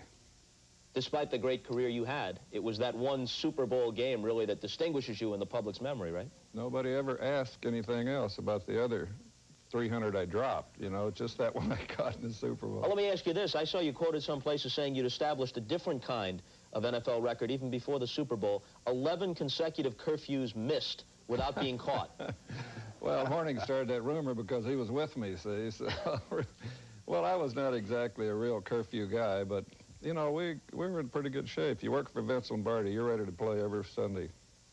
How would Lombardi react to somebody like you or a Horning? He himself a disciple of discipline and you guys free spirits. You know, I think there's a misconception of Vince Lombardi. I think he would have liked to have as much fun as we did. He just didn't show that side. He had a great side to him that was, he liked to play golf for $5 Nassau, and he liked to go to Las Vegas and gamble, and I think people didn't know that, but he was actually a fun-loving guy. We've got some footage here of Lombardi greeting the troops toward the end of his Packer career at the beginning of a training camp. Let's take a look. Vince Lombardi in the late 60s. My name is Vince Lombardi. I want to welcome you to the Green Bay Packers. Last year, the Green Bay Packers won an unprecedented 3rd successive world title. The Green Bay Packers have won 5 world championships in the last 8 years. Was that a typical Lombardi address, or was that watered down for the cameras? I think that was watered down because, I tell you, he was the most inspirational coach, of course, I probably up to that time, and maybe still, but when he gave a speech, actually seen in big games when, you know, when he said, all right, let's get out and get them. I've seen guys run through their locker, push the door down the wrong way. You know, he had that kind of effect on people, and I think that's the reason he won 5 World Championships. Is it true that the key about Lombardi was not so much his skill as a tactician, although obviously he excelled there, but his ability to make people play beyond the potential they thought they had? I think so, and I think we called it coaching by intimidation. He did intimidate some of the people and made them play better than they really were. And I think if you look at guys like Fuzzy Thurston, Jerry Kramer, they went out and played better than maybe they were capable of, but that's the kind of coach he was. Let's turn to the Hammer here. You guys represent the AFL against a team that's already legendary, the Packers. It's the first Super Bowl. Well, Nobody gives you a chance. It was really the only Super Bowl. I think that was the Super Bowl. What we play now, what we see now is an image of the Super Bowl. There was the best of the American Football League against the best of the National Football League. You don't, today it's the AFC and NFC. I think that was the only Super Bowl. And what was the feeling? You guys representing the upstart league, what was the feeling coming in? Well, you know, when you're asking me, you're talking to an individual, because I didn't think like the other guys. I thought like Fred Williamson. I had seek and destroy on my mind. You know, to me, I was the villain of the Super Bowl. Don't talk to the press. So I was the Pied Piper. They followed me around because I was the only guy talking to the press. I mean, Green Bay Packers meant nothing to me. Boyd Dowell meant nothing to me. Max McGee, who was Max McGee? I mean, I could cover Max McGee in my mind. I mean, whether or not I could or could not was totally unimportant. This is how I felt about the game. Meanwhile, the coach is saying, be quiet. You're going to make them angry, and you're going to fire them up for this game. And I said, hey, we didn't sneak into town. They know we're here. We came in a big jet. It made a lot of noise. They know we're here.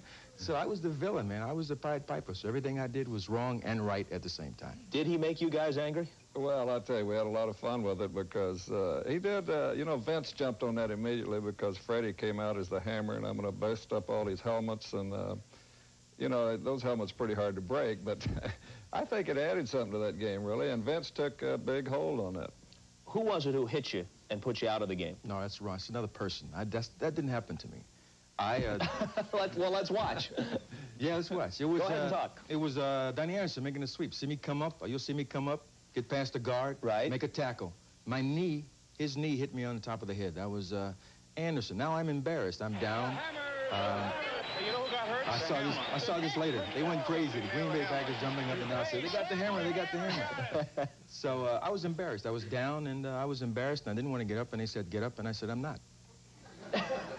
If you want me, I'm not going to stagger off this field. I'm not going to wobble off this field. If you want me off the field, carry me. And they carried me, and they dumped me on the sidelines, and I jumped up and waved at my fans and let them know I was all right. It was only 14-10 Packers at the half, as I recall, although they went on to win 35-10. And a few years later, the Jets and then the Chiefs in Super Bowl IV beat the NFL representatives. Right. How close were you guys at the very beginning? Was it closer than those scores indicated? Yeah, we were in the game all the way. I think that, you know, the coaches always talk about we're not going to put anything new. We're not going to change our game plan because we have this big game. We're going to do everything that brought us here. We're not going to change our play. We had more plays. We had more new plays than we had old plays. I mean, not to say anything against Stram's coaching, but, you know, they were playing Otis Taylor 12 yards deep. And I said, well, you know, you take 10 passes, 10 yards deep, you got 100 yards, just score a touchdown. They kept trying to go long on Herb. And Herb was playing 12 yards deep. And I said, why? Why are you throwing these short passes, these long passes? And he said, sit down.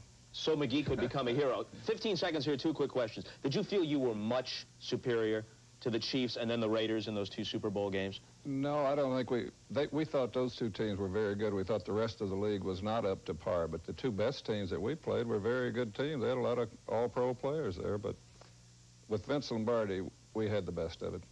And your latest project on the silver screen, I know television is too small to contain your compelling personality. It's the big screen that's required. Thank you for saying that, because if I said that, they would take offense to that. My next film is The Messenger is coming out. I'm eliminating dope pushers on the street vigilante style, and then I'm off now to Rome to do one called Black Cobra.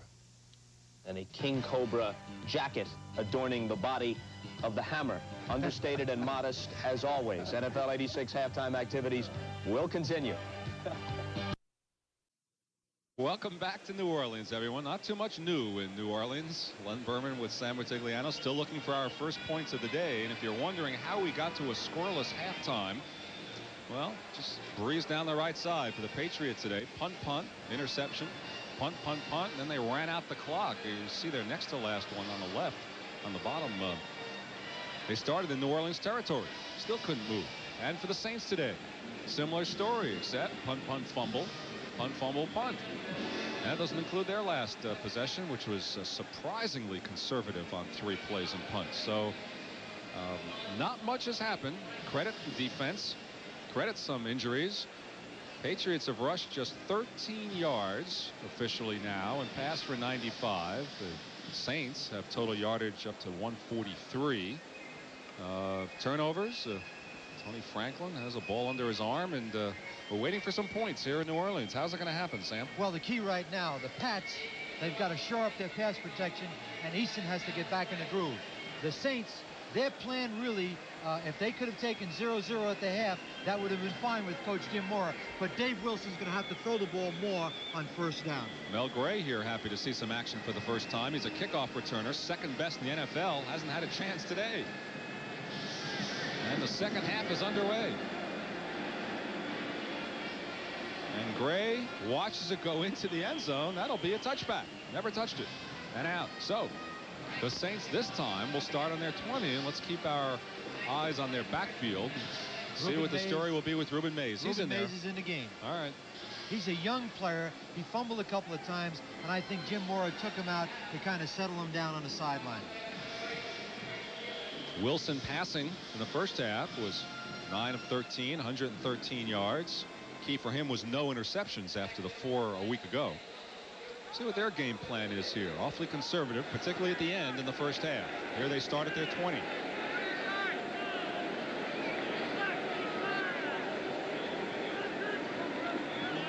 And throwing on first down. And a fine reception on the near side by Mike Jones. So they do start off with something new, and Jones has his first completion of the afternoon. Outstanding reception because Roland James has good coverage. Play action, looks to his left. Now he rears and throws the ball. Watch Jones go up for the ball. James goes up at the same time. Right arm comes over the top, knocks the ball down. Usually it'll knock it out of the receiver. Big play by Mike Jones.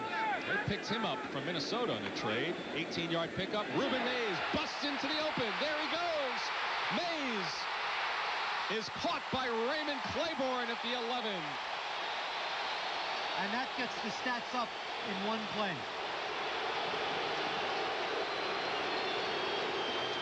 Now watch Ruben Mays in the I formation. He finds the hole. There he dots. Now he's in the open. Now watch him break away. But this is the one thing that Raymond Claiborne can do. He can run him down right now because if the Pats hold, Raymond Claiborne, by going to the football, can save them 4 points. Marked at the 12. 50-yard pickup for Ruben Mays, and this half has started with lightning. That is the longest run against the Patriots this season. First down. Pitch back to Dalton Hilliard. And one more time we should mention that this is where the Saints this year have had the most problems, actually punching it in. They march up and down the field but don't score the touchdowns. Last time in this position they fumbled. No pickup of maybe a yard on that play. Well, it's a two-sided coin. By having a guy like Morton Anderson, you become ultra-conservative. But once you decide to run the ball on first down and you don't get any yards, that means on second and third down, you have to throw the football. So look for them right now to go to an inside receiver, a back or a tight end. Most of those scores, though, have been field goals. That may be a bit misleading. 2nd and 9 at the 11. Jones in motion. Firing for Hobie Brenner.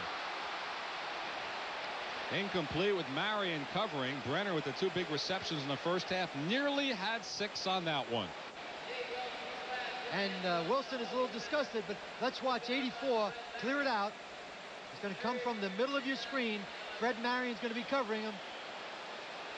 Touchdown. Oh, boy. And why Eric not throw to me, says wide Martin. Open. The reason for that, it was a play-action pass, and Dave Wilson's back was to the line of scrimmage, and he never saw Martin. So 3rd and 9 at the 11. Repeat the play. Run the same play. They do, into the corner. Good call, Sam. And this time it was intended for Herbert Harris, overthrown. Claiborne gets up and pats him on the near side. Now, Claiborne's ability to run Ruben Mays down was a 4-point play. You got it. So Wilson comes off. Morton Anderson, the most accurate kicker in the NFL, comes on, and take a look at Herbert Harris to the right. They're going into the corner of the end zone. He was open for a little bit, but then Wilson saw that he was going to throw an interception. He threw the ball out of bounds so they could save the field goal for Mortensen. Well, Morton Anderson has hit on his last 13. And one of the best in the business. 28-yard attempt is good. And with 12:33 remaining in the third quarter, we have a score in New Orleans. A 28-yard field goal. Morton Anderson. The Saints lead the Patriots 3-0. 12:33 remaining third quarter. How big is it now that Raymond Claiborne was able to chase Ruben Mays down on the 50-yard run? As you called at the time, a 4-point play, Sam. 3-0. Anderson's kickoff to Dupard in the end zone. He'll come out with it. And the local kid makes good out to the 19. So now the Patriots will try to get something going offensively. Joe Colbrand, the man who made the special teams tackle for the Saints. Eason in the first half, 9 of 19 passing, 106 yards, 1 interception. Patriots are spotless when they score first, not so when the opposition does. Len, we should really take a look at 64, Trevor Maddich, who replaced Paul Fairchild. I think there's a hole in their pass protection, and the Patriots have to make some type of adjustment at halftime. Patriots going with 3 wide receivers, so they are starting out unconservatively, as the Saints did. First down at the 19. Eason from the shotgun. And hits the tight end Greg Beatty for a pickup of 8. Vaughn Johnson brought him down. So the Patriots starting with a different formation to try to open things up here in the second half. Boy, Beatty's come alive, hasn't he? The only healthy tight end. And as he said, he was the instant he had his car accident, actually a Jeep collision this week, he said the first thing that flashed through his mind is, here I'm the only healthy tight end and I'm getting in a car accident. His mind was on business. They're obviously right now, Len, going to try to throw the football to win this game. They've probably given up on the ability to run the ball. Good point. 2nd and 1 at the 28. The shotgun. Derwin Williams in motion. Flooding the left side. Eason has to scramble away. On the run. Hits Beatty again. And all of a sudden, an 8th-round draft choice from Stanford becomes the most important receiver in the lineup. Greg Beatty. Well, Greg Beatty at one time was the leading tight end receiver. There's Maddich now in the middle on Tony Elliott. He's staying in front of him, but you can see that's the hole right there. Maddich clearly gets beat. Now Eason, what I like about Eason best is he runs, but he looks to run to find an open receiver, and he found Beatty, and they got a first down almost at midfield. 17-yard pickup, but not to pin it all on Maddich. There was a black jersey coming from the left side as well on that play. But it hurts you when it comes right in your face in the middle. Shotgun from the 45. Inside handoff. Tony Collins to the outside. And dragged down. Good tackle made by Pat Swilling, the right outside linebacker, after a pickup of 1. So maybe you're right. Maybe they should abandon the running game altogether. It's just not going anywhere. Well, Pat Swilling is a rookie from Georgia Tech. He's got great speed and tremendous acceleration. And again, I don't think that you can beat this Saints team running the ball from sideline to sideline. They're too quick. 11 minutes remaining, third quarter. On the strength of a 28-yard Morton Anderson field goal, 3-0 Saints. The Patriots, 2nd down and 8 at their 47. And again, Eason, as he has been throughout this early going in the third quarter, from the shotgun. And fires that time. Derwin Williams had a step and dropped it. He points back saying interference, but Williams was gone. He dropped 6 points. Antonio Gibson covering from behind. He should have made the play. It was a beautiful pass by Eason. Again, he's dropping back off the shotgun. Pressure's coming up the middle. He steps up in the pocket, but he's not set. Now watch Williams catch the football. It hit him right in the hands, and he could have ran a ton. What he didn't do, Len, is concentrate on the ball, and that's another big play taken away from the Patriots. But I don't like Eason's feet. He's very nervous. Well, let's focus in on dancing feet. 3rd down. Maybe you would be too with the changes in the offensive line. 3rd down and 8. Good protection. Nobody open. Sack back at the 31. It is not a fumble. The ball was down. Pat Swilling.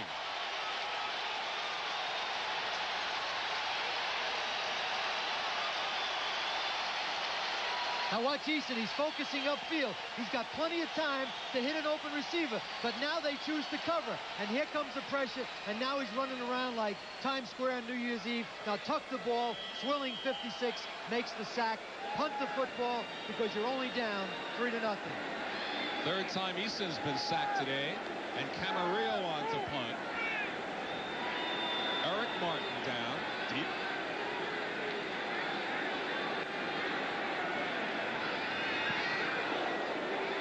Not a good kick. Martin up at the 33. Heads to the outside. Not a good choice. Should have had a better return than that because he did have some daylight. Didn't take advantage. Guy Morris, the man who snapped the ball, went down and made the tackle. Saints ball. They've got a 3-0 lead in New Orleans. Back in New Orleans, 10 minutes and 9 seconds remaining, third quarter. 3-0 Saints. Craig James will not return for the Patriots with a bruised knee, but it's a different knee from the one that gave him trouble earlier in the season.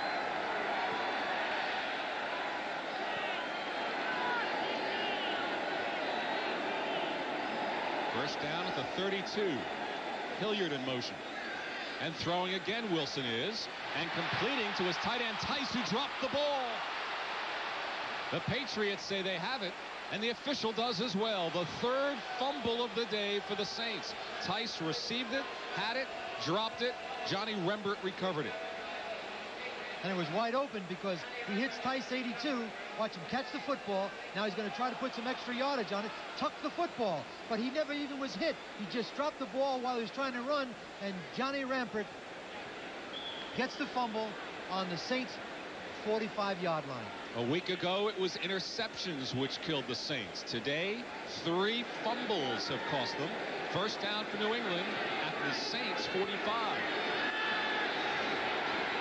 Eason stays with the shotgun. Look out. Down for the 4th time. Jim Wilkes. His first sack of the year. And he's excited. Now watch Eason as he focuses upfield. He has a chance to get rid of the ball, but Brian Holloway lets Wilkes get off to the outside. Plenty of time to throw the ball, and Wilkes comes in for the sack, but that's a coverage sack. It means the Saints defensive backs did the job to cause the sack by Wilkes. A loss of 7. 2nd and 17 for the Patriots, who suddenly are in trouble. Back at the 47.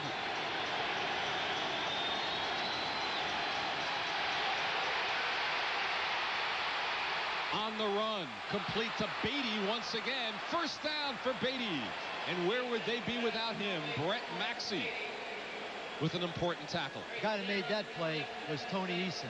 He had tremendous awareness and visual ability to see an open receiver because he was virtually running for his life. Needed 17. He got 22.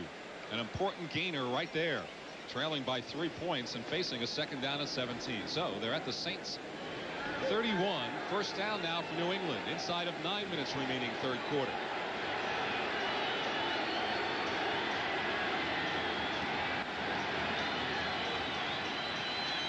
Good protection.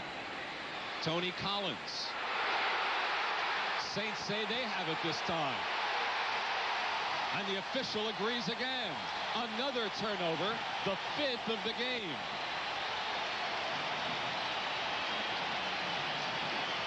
Now watch Tony Eason at the end of the play. 57, Ricky Jackson makes the play, but Antonio Gibson is on the bottom of the pile, and he gets a fumble. And remember now, that fumble was on the 25-yard line of the Saints, which takes away the opportunity for the Pats to tie it up with a field goal. And now Raymond Berry has seen his team turn it over once by interception, now once by fumble. They have not been able to take advantage of the 3 fumble recoveries. Raymond Berry motioning Tony Eason down. What he wants is a replay. Right. He wants a replay to see if the ground caused the fumble. And the officials upstairs. Our replay official today is Nick Skorich. No, it's not over yet. You know, no one hit him, and he did. If you look at it real close, there is a possibility that the ground caused the fumble. Like to see it again if we could. Would it be pivotal if they reversed the decision? There's the replay official booth. It's Nick Skorich in the middle and Don Weiss on the left. The play stands as called. Fumble recovered by New Orleans. First down. Well, what do you think here? Watch the replay. Watch Tony Collins. Well, I tell you what. It's hard to tell. And Jackson, you really couldn't see it. Yeah. But Jackson did have his hands on his back. Mays. It has to be conclusive to be overturned. And from that angle, you couldn't tell anything. There was no indisputable visual evidence that the ground caused the fumble. An official timeout is called. And maybe a Patriot is down. We'll take a timeout. Well, Brent Williams was the Patriot who was down. He was up and moving around under his own power on the far side. But for the moment, he's replaced by another rookie. Milford Hodge, as the Patriots stay in the 4-3 defense. 2nd and 6 for the Saints. Ruben Mays pushes ahead close to the 33, which would set up 3rd and 2. Patriots are really struggling, Len. If the Saints could get a drive going, get a couple of points on the board, they could have put them in a deep hole because they're not moving the ball effectively. A lot of their big plays have come because Tony Eason has created them, not because he's had good pass protection. Brent Williams back in for the Patriots. It is 3rd down and 2 at the 33 for New Orleans. And Mays, big hole out to the 40. Well, at the moment, the Patriots look like a team in danger of having its 6-game winning streak broken. They're running right behind Stan Brock, and look at the block by the tight end, and Tice comes off, and that's the key block. Tice on number 95, Toby Williams, and Ruben, like a good back, has the vision to see where those holes are, and they got a first down. You know, the Saints are 6-6. They've never had a winning record in their 20-year history. They've had a couple of 500 seasons. What a big win this would be to put them over 500 today with 3 games remaining. First down from the 40. Mays goes for a couple of yards. Gang tackle there. Dennis Owens in on the stop, along with Garen Veras. Let's pause for station identification. This is the NBC Television Network. WBZ TV4 Boston. In New Orleans, Len Berman with Sam Rutigliano. 6:42 remaining 3rd quarter. 3-0 Saints. New Orleans has a 2nd and 7 at the 43.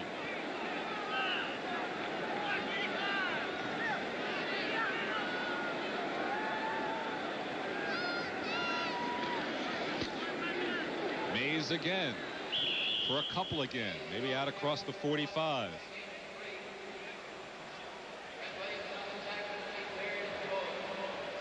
And Brent Williams in on the tackle again. And look at that score in Chicago. Steelers and Bears 3-3. Bears a different club without McMahon quarterbacking. Rams continue to lead the Jets 10-0. Points are scarce today in the NFL. Washington does lead St. Louis by 7. Buffalo by 10 over Kansas City, and Houston 3-0 in Cleveland. Bit of a surprise there. 3rd and 4 at the 46. Wilson pumping, throwing. His man was down. He was looking for Hobie Brenner. No flag has been thrown. See Blackman and Marion in the area. Freddie Marion had it right in his hands. As we look at the ticker, San Diego with Dan Fouts back, up 10-3 in Minnesota. The hapless Tampa Bay Buccaneers, 21-6. And the most consistent thing we've seen thus far in this game, Len, the punter. Well, Hansen again, as is Starring.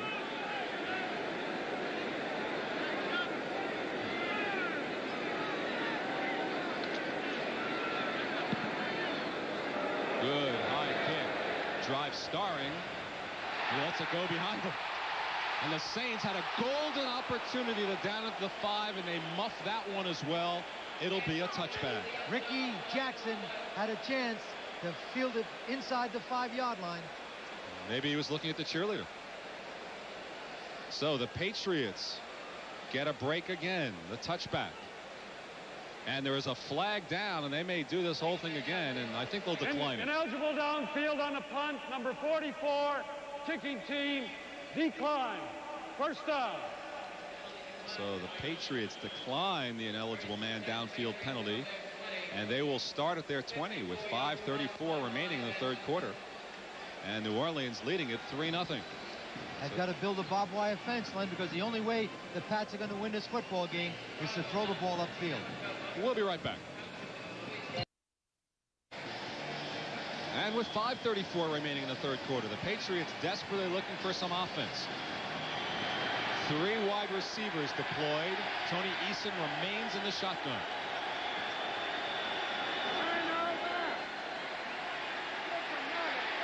Throwing deep for Starring. He's got it.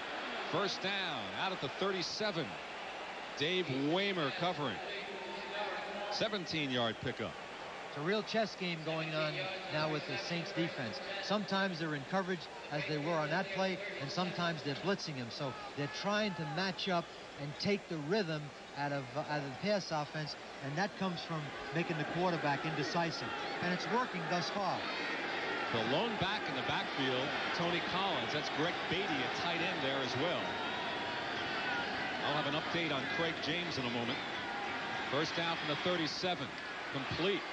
This time it's Cedric Jones out near the 43. Pickup of 6 with Brett Maxey covering. There's Bruce Clark in on the play as well. The correct story on Craig James, the Patriots sideline has now reversed their field. They now tell us that it is the same right knee that was injured before, but the last time it was ligament problems.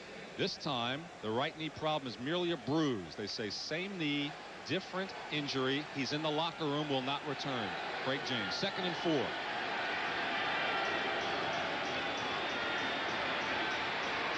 Eason firing for Starring again, complete again. Another first down. Starring is in a starring role. Waymer covering. The difference, pass protection. He's had a chance to set and see. Watch him. Set, look upfield. Got all day long, and he finds Starring right in front of Dave Waymer, 44, who makes the play. 14-yard pickup for Starring. It's hard to throw the ball as a quarterback from horizontal parade rest. You've got to have time. First down at the 43. Little over 4 minutes remaining third quarter. Firing, completing it inside the 30 to Stanley Morgan. Waymer again. They're working on Waymer, the left cornerback, despite his 7 interceptions this year. And Morgan collects the bullet. A 16-yard pickup. The Patriots are moving. It's a slant play. We're going to watch Morgan turn his head. Turn your head now. Give him the 8 and 6. Hits the target. A little bit behind him, but he makes the play. But what he did, that was the same play that the linebacker intercepted. But he waited for Morgan to clear the underneath coverage. Waymer's the man. First down at the 27. He's been sloughing off the line of scrimmage. Eason firing on the run, overthrowing Morgan, and Waymer took off Morgan's shoe on the play. That's how close he was. Swilling supplying the pressure. It's interesting, from the beginning of this drive, they've been in a shotgun with 3 wide receivers and 2 backs standing up in the backfield, and their intentions were that we're going to run a draw player screen, but we're throwing the football. Patriots do pass for a lot of yards. They do score a lot of points, but they've been shut out so far with 3:30 remaining third quarter. 2nd and 10 at the Saints 27. Eason changing the play. Crowd noise erupts. The blitz was on. Pass complete to Collins, and they keep the clock running with 3:20 remaining. Collins out of bounds on the far side with Brett Maxey watching him. Ball marked down at the 24. Pickup of 3. What's hurt now is they've lost Craig James, so Greg Batty, the tight end, is lining up in the backfield in the shotgun situation.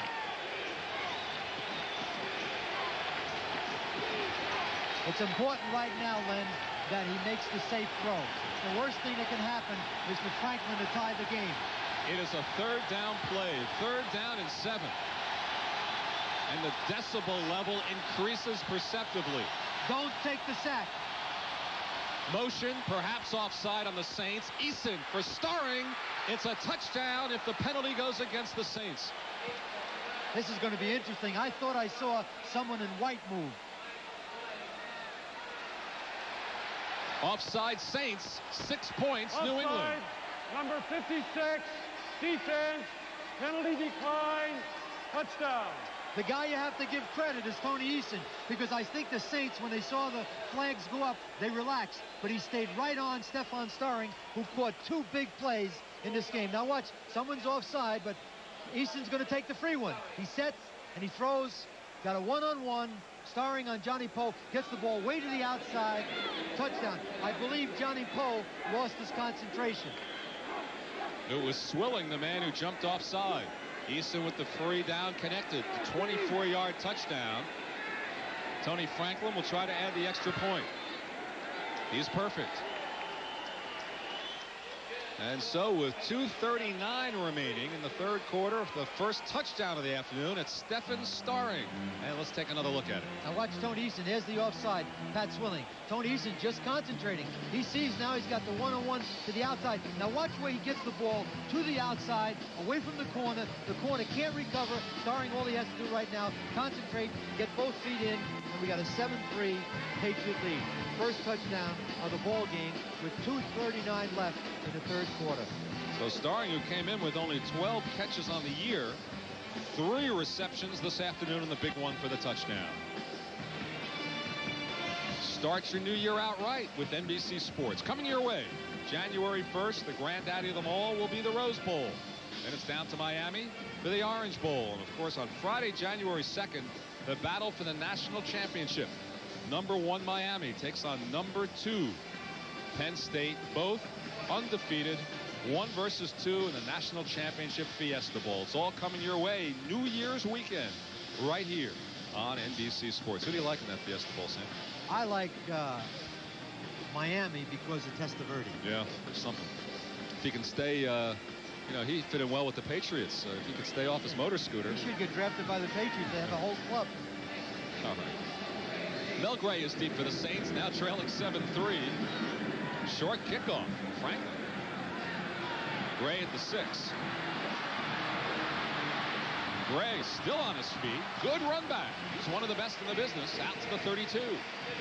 And the Saints will now start after a 26-yard kickoff return by Mel Gray. Tackle turned in by Mosi Tatupu, special teams captain. And now Dave Wilson trying to march that team. What's killed the Saints today? 3 fumbles. And now you think back to Raymond Claiborne catching Ruben Mays in the open field. At the time, you said it was a 4-point play, and that's the difference on the scoreboard right now. Saints have to be careful now. They can't let the Patriots go way ahead. Otherwise, it takes them right out of their plan.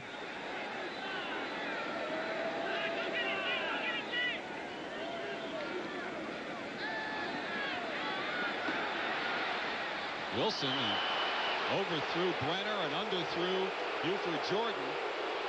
And you can hear what the crowd thought of that one. He's talking to Hobie Brenner, saying he should have headed that way. There's a miscommunication, and you can see Dave Wilson as he talked to Hobie Brenner.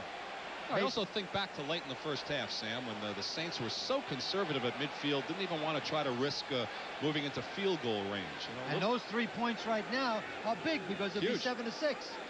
And when you're down by 4, you have to score a touchdown. That would have put him within a point. All right. Tyson motion, 2nd and 10.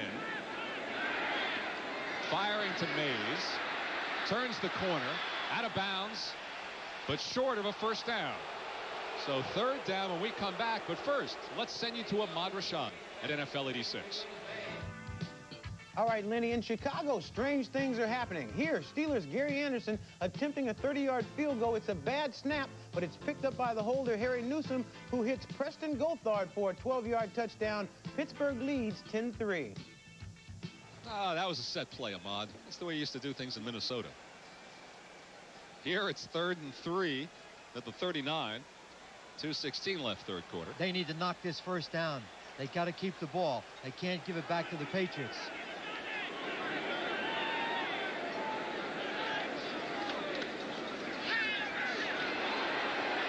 Buford Jordan, first down, Saints out at the 48. See if Jordan gets up quickly. Roland James covering. The story this year, you know, Ahmad tells us about that Chicago score. I mean, injuries. That is the #1 headline in '86. Injuries affecting the Bears as they are the Patriots. The difference is at key positions. If you remember, when Jim McMahon was hurt, he came back against Cincinnati, and the Bears beat Cincinnati 44-7 early in the year. First down for the Saints at the 48. Important possession for them here. And another completion to the tight end, Tice. Just shoved out of bounds towards the bench by Roland James. And one of the chain crew was bowled over on the near side by Tice. And he's good. Well, these guys are underpaid, aren't they, Sam? They're taking the safe passes. Dave Wilson is working on the high percentage short game. Now there's Roland James.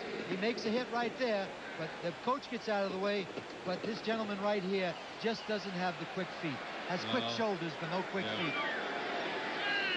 2nd and 3 at the Patriots 45. Mays the lone setback. He gets the call. Heads outside. First down. You have to love the way he puts his head down. Put it into Fred Marion there. Claiborne also in on the tackle. But Mays leads the Saints to another first down inside of 2 minutes remaining, third quarter. And the difference, Len, from the first half is that they're mixing up some passes with runs. And Mays has just gone over 100 yards, 104 on the day, which gives him unofficially 985, 15 yards shy of 1,000 his rookie season. Not bad. Wilson firing, complete to Jones at the 5.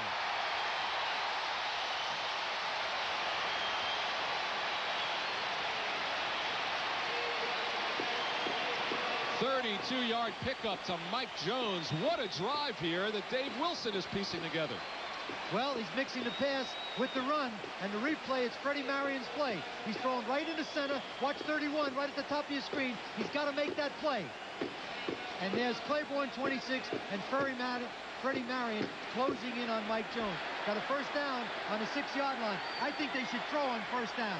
Let's see if they can push it in. Mike Jones comes out. First and goal at the 6. Mays the pitch back. No, sir. Down at the 5. They couldn't do it in a goal line push against the Rams. Counting today, Sam, in the last 18 quarters, they've scored just 3 touchdowns. They just are unable to complete the drive. Well, you have to have audacity. Audacity means the surprise. Now, the New England Patriots have their computer, know what they're going to do inside the 20. Now, on second down, there's no surprise. They're probably going to have to throw the ball again. Let Mays throw one. I don't know if they have that play. Let him roll out and throw the ball. Second and goal at the 5. Here he comes. Turns it. Touchdown, Saints. Look at all the white jerseys on the ground.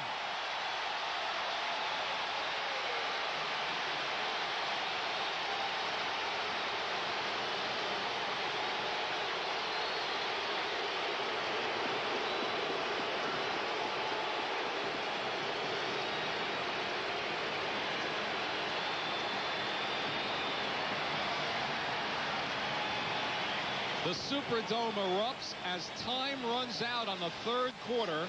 Reuben Mays turned the corner, tucked it in, ran 5 yards for the touchdown, which gives the Saints a 2-point lead with a point pending. And it was all the ability to accelerate and get to the corner. Speed by Mays. Hansen holding for Anderson. He's got it. And thanks to Reuben Mays going over 100 yards and scoring the touchdown, the third quarter comes to a close. The Saints lead the Patriots 10-7. In New Orleans, Reuben Mays do run fast, don't he? I'd say he's going to win this Rookie of the Year offensively anyway. I was just going to say that you have to have speed to score on that particular play, and he really has that speed, but he'll be Rookie of the Year. He's going to go over 1,000 yards today, and Len, they got 3 games to play. He's 14 yards shy of the magic 1,000. As we start the fourth quarter, Morton Anderson kicking off. The Saints leading the Patriots 10-7. Good high kickoff to Reggie Dupart at the 2. And Dupart down at the 13. The Saints are fired up. Their crowd is as well. Van Jakes making the tackle for the Saints. Now we'll watch the speed in slow motion. You have to have the speed to get to the outside and block the contained man, 42. If Ron Lepet is on the ground, the play is going to score for a touchdown. And there's Ron Lepet, 42, on the ground, and he goes right in for the touchdown. As long as you get that guy on the ground. Now watch the blocking. Key block is the tight end, 85. Watch him on the linebacker, stays on his feet. He knocks him back off the line of scrimmage, and now Reuben Mays jumps over Lepet into the end zone for a touchdown. That was some drive engineered by Dave Wilson. Give him some credit. First down at the 13 for the Patriots. 3 wide receivers in. Tony Collins out to the 20. Pickup of 7. Johnny Poe and Brett Maxey covering. Eason's going to throw on virtually every down without a running game now. I remember the drive started on Tony Collins' fumble. The big play was the down the middle pass to Mike Jones. 8 plays, 68 yards. In 2 minutes and 39 seconds, capped off by Reuben Mays. The Patriots now at their 20. 2nd and 3. They got to throw the ball to win. That means protect the quarterback. The inside handoff. Down goes Collins at the 21. Pickup of 1. 3rd and 2. They're wasting their time trying to run the football. What they have to do is get the ball upfield. Right now, they got to abandon the running game. They've got nothing out of it. They're wasted plays. Crucial game for both teams. The Saints alive in the NFC West, trailing the Rams by 2. The Rams, at last check, were leading the Jets. The Patriots trail the Jets by 1 game in the AFC East. 3rd and 2 at the 21. Eason throwing, overthrowing Beatty. The Patriots will have to punt. Long drive, touchdown, go ahead, 1, 2, 3, get the ball back. The excitement of Bobby Johnson, the strong safety. Watch Beatty now as he lays down in the zone, right in front of Ricky Jackson. He's got a first down throw.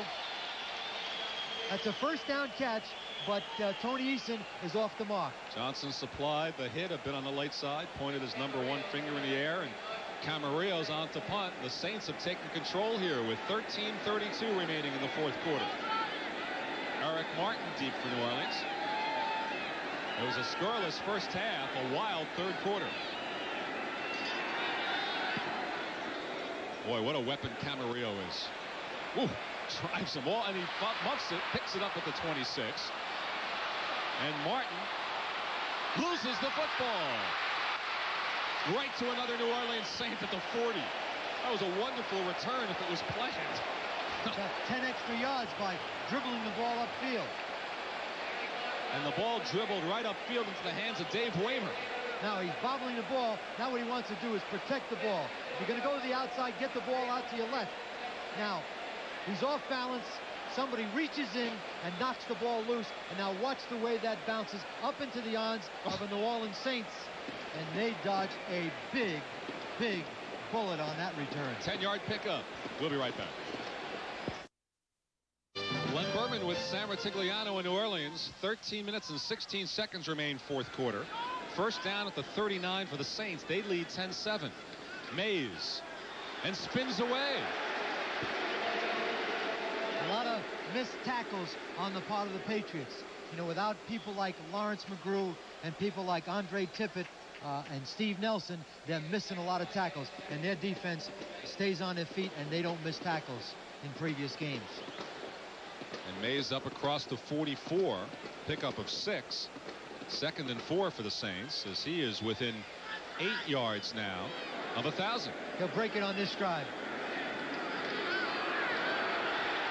On this play, Mays inside the 40.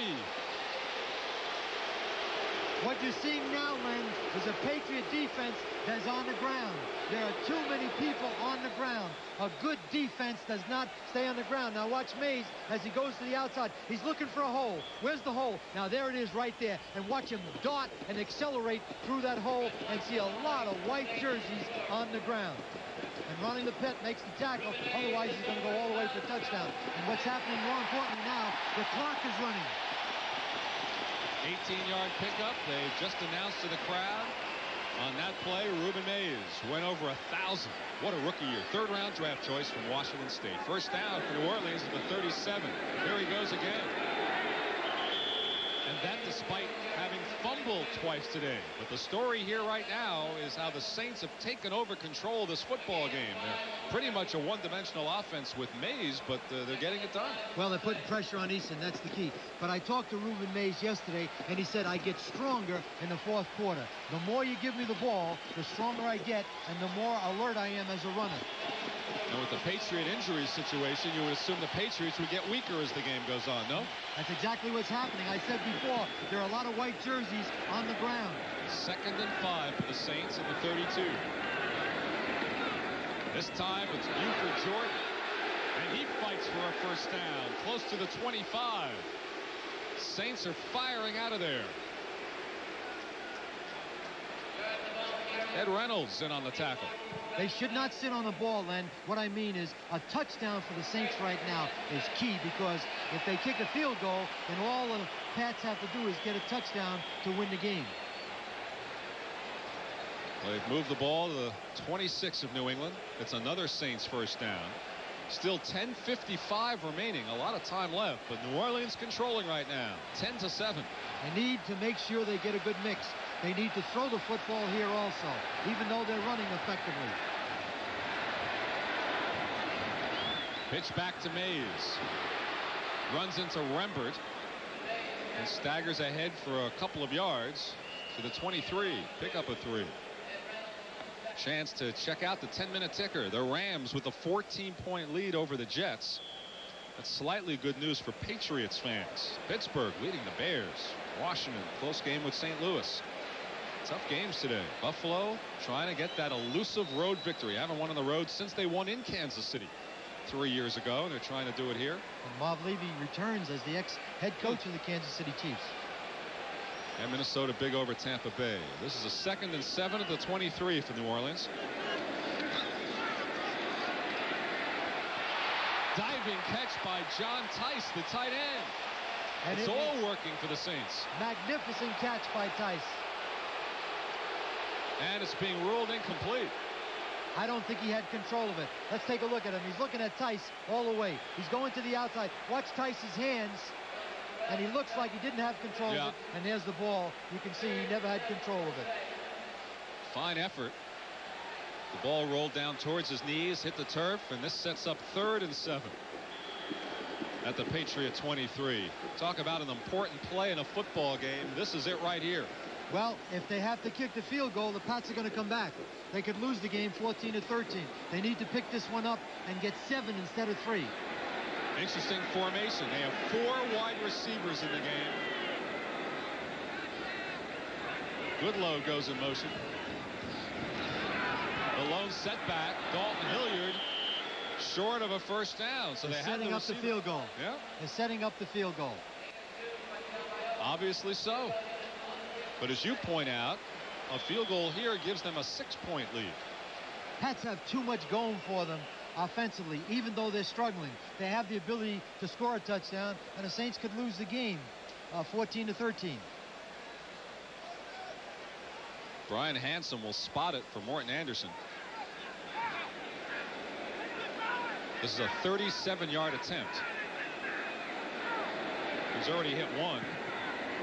And as you can see, he's now hit 15 consecutive, as a 38-yard field goal officially gives the Saints the 6-point lead. It's 13-7 New Orleans.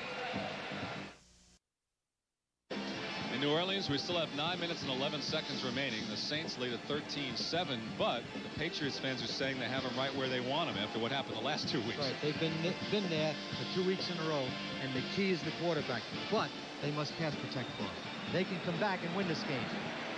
Kickoff, well, similar to one we had in the first half. That'll go as a touchback. So The Patriots will begin at their 20 with 9 minutes and 6 seconds remaining. What's happened here, Sam? A scoreless first half. Why all the points here in the second? Well, the thing that Patriots did in the second half on their drive is they were able to protect for Tony Eason. But the Saints, on the other hand, although Reuben Mays is a factor, they're throwing the ball more effectively. On their touchdown drive, Mike Jones made a key catch. And you have to have a blend. In this game, you can't do one or the other. At the moment, the Jets and Patriots are both losing. And that would put Miami a bit in the playoff picture as well. From the shotgun. Eason. Poor throw there, looking for Beatty. He's not setting up and following through. He's very tentative and very hesitant. And awkward. That's an right. Awkward delivery. If you watch his hip, he's not following through. Those are his numbers. One interception. This thing could be over if they have to punt out of the from the 5-yard line. Because the Saints offensively now have a lot going. They got a tremendous amount of confidence. 3 wide receivers in the lineup. It's really targeting Beatty so far today, isn't he? Throwing from Morgan. Got him as he backed Johnny Poe off the line of scrimmage, and a first down for Morgan and the Patriots. If he has time, he can throw to Morgan or Starring against Johnny Poe or Dave Waymer all day long. But he needs the time. Watch Morgan now. Poe is much too far off. He turns and runs. Morgan pulls up, goes to the outside. You got about a 6-yard gap, and it should be about 2 yards back and 1 to the outside as a corner relates to a receiver. 15-yard pickup for Morgan. First down for the Patriots at their 35, inside of 9 minutes remaining. Audible. Collins and Eason still chattering. Good protection. Incomplete. Looking for Starring. And again, he didn't look particularly natural on that throw. Threw the ball behind him. Starring was moving to the inside, and he threw him behind him, and Starring was open. Watch Starring now. Waymer's giving him too much room, but the ball's thrown too far behind, and that's too difficult to catch. Had he gotten the ball in front of him, we'd had a first down in the Saints territory. Grogan is frustrated, I'm sure, on the sideline right now because he's picking out of a basket. He has not been able to get any continuity in the offense at all. Second down and 10 at the 35.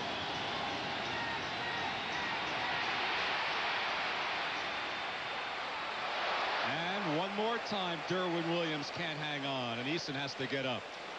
Another scramble throw, and nearly had Derwin Williams wide open again. Now watch Eason right now. You see, he's in the pocket. He can't find anybody open. He's going to dodge a couple of people right now, go up into the pocket. Now refocus. Now watch his feet. Whoops, goes right to the ground, and Derwin Williams dropped another pass. It was a tough catch, but you got to make plays like that. You have to make tough plays in the pros, right? That's exactly right. That's what you get paid for. 3rd and 10 at the 35. Patriots have not fared well on 3rd down. They need a big play here, trailing by 6. They won't get it. The big play from the Saints defense. Bruce Clark and Frank Warren combined for the big sack of Tony Eason. The 4th time he's gone down. And that was a big one because it's a possession down. Let's watch Clark, 75 right in the middle of the pack. As he continues to work, he keeps hustling to the inside, but the pressure comes from the outside on 73 Frank Warren and Bruce Clark, and that is the biggest sack of the day because with 8:31 left, the Saints have a 13-7 lead and the ball.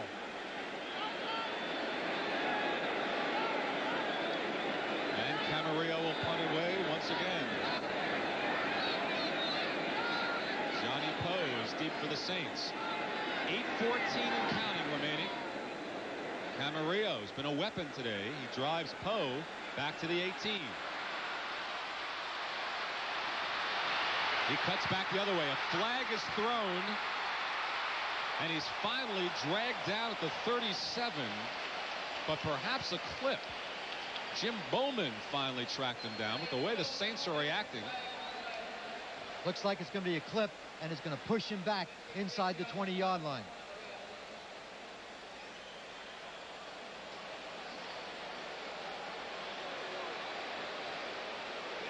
So the strong run back is nullified by the holding call. See, the difference right now, Len, is you play for the field goal. If they can move the football, eat the clock up. Holding number 44 on the receiving team during the run back.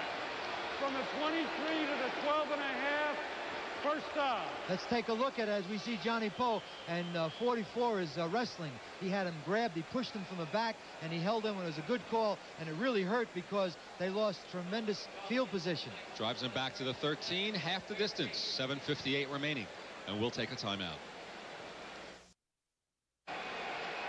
Back in New Orleans, 7:58 remaining. New England looking for a big defensive play. The offense isn't doing it for them today. First down at the 13. Wilson throwing, tipped by Rembert, and they nearly had the defensive play there. There were 4 white shirts surrounding Mike Jones. It was Rembert who tipped it away. Reminder that coming your way next here on NBC Sports on most of these stations, the Skins game. Fuzzy Zeller, Jack Nicklaus, Arnold Palmer, Lee Trevino, big bucks on every putt. Coming up next, except for those of you watching on the West Coast, you will see the Skins game at 4 o'clock Pacific time. So golf action coming up after the hard hitting of football. 2nd and 10, 7:52 remaining.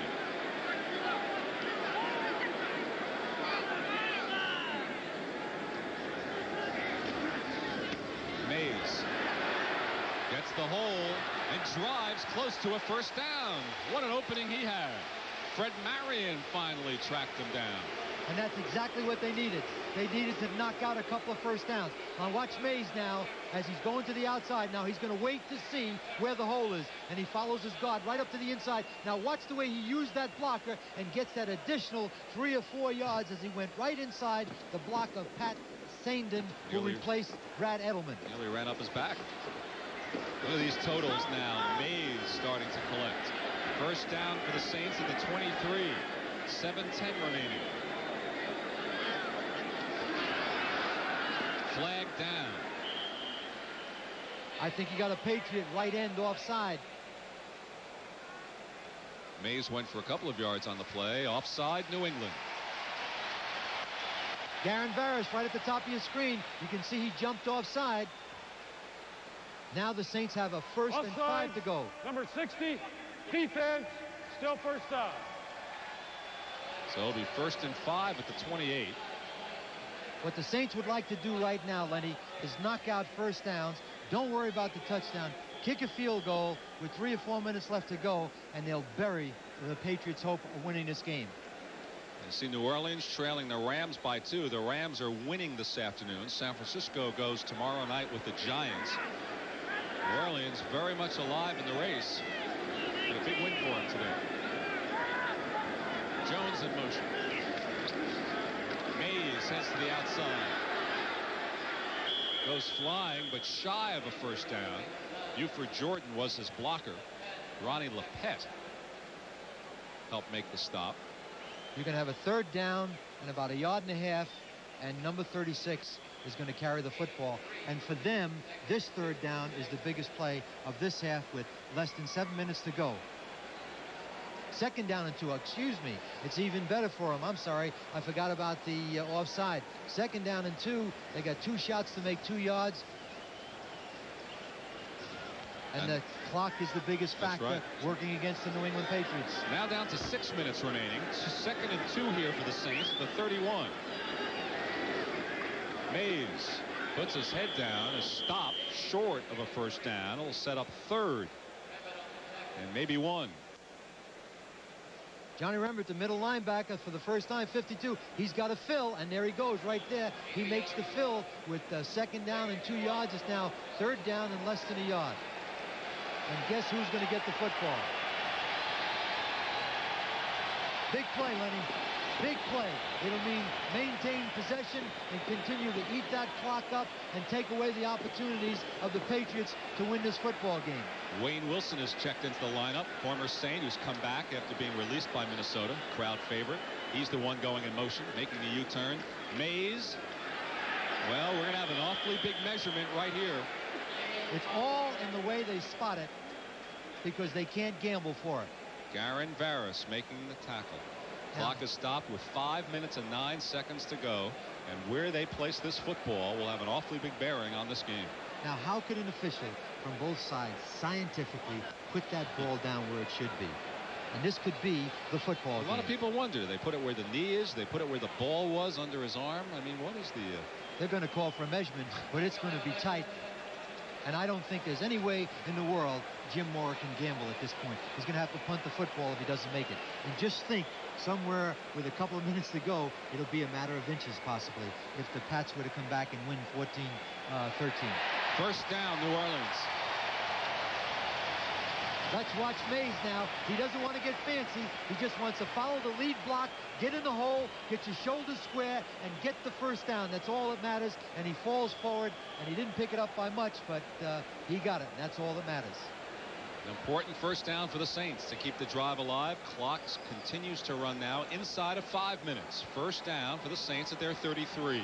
But the Saints now have good field position to punt and not be backed up in the hole. And Wilson throwing on first down and overthrowing Tice. That was awfully tight coverage on the far side, wasn't it, by Roland James? The reason they didn't call anything because the ball was not catchable. Otherwise, there might have been a pass interference call. James has some words with Stan Brock, the brother of his teammate Pete Brock. And the most important thing for the Patriots is the clock stop. 4:43 to go. New Orleans leads New England 13-7. It was scoreless at halftime. 10-7 New Orleans after 3. Now it's 13-7. This is 2nd and 10 for the Saints at their 33. You want to be careful now. You don't want to throw the interception or take the sack. There's nearly a fumble on the exchange, and there was nearly a fumble on the snap as well. He never had the ball. Lucky. The quarterback's job is to accept the ball from the center and put it in the hands of the back. Buford Jordan. You see, Buford Jordan never had a handle on it. He's struggling right in the pile right now. And Roland James, 38, is trying to pull it out, but he's not going to let that one go. That's wedged in there. And Saints fans well remember the fumble Buford Jordan made a week ago in Anaheim early in the second half. So 3rd and 10 with 4:15 remaining. Another big third down play. They got to throw enough for a first down. They have 4 wide receivers. You see 3 of them at the top of your screen. Wilson from Martin. And that was a big, big drop. First down on the 45-yard line, possibly, of the Pats. I'm not sure if the injury is physical or psychological for dropping it. Right now, it's a combination of both. Watch him. He spots Martin right away. Martin has to turn a little bit, but he's got both hands on the ball. He has to turn to make the catch, but nobody hit him, and he should have made the play. Maybe Lepet getting a hand in there to at least cause a bit of a distraction. And now they're checking Martin. It's a tough catch, but with less than 4 minutes to go, maintaining possession of the ball with Anderson's ability to kick the field goal, you got to make those plays because that catch invariably could win the game for you. All right, hang on to your seatbelts. The Patriots will get it back. 3:59 to go. The Saints lead by 6. Eric Martin is being helped off. There are 3 minutes and 59 seconds to go. I find it interesting on the last series, Sam, that he elected to throw on first down while late in the first half he became so conservative. You would have thought that there was a golden chance for him to run the football here. Well, they were running the ball well, so run the ball on first down, get a 2nd and 5, and if you want to throw the ball, throw it on 2nd down, because if you throw an incompletion, it stops the clock, but then you have 3rd down to keep the clock going. Starring caught the Patriots touchdown pass in a punt returning role with the head injury to Irving Fryer. Brian Hansen, who's had a good day punting, is in to kick one more time, and the game on the line. This is where the Patriots have been the last 2 weeks. The last 2, they've come away with 1 major miracle and 1 minor one. We'll see what happens this week. They've got to have a good return. He's got to get the ball up beyond the 30-yard line, so Eason is not operating out of the hole. They blocked it to Tupu. Touchdown, Patriots.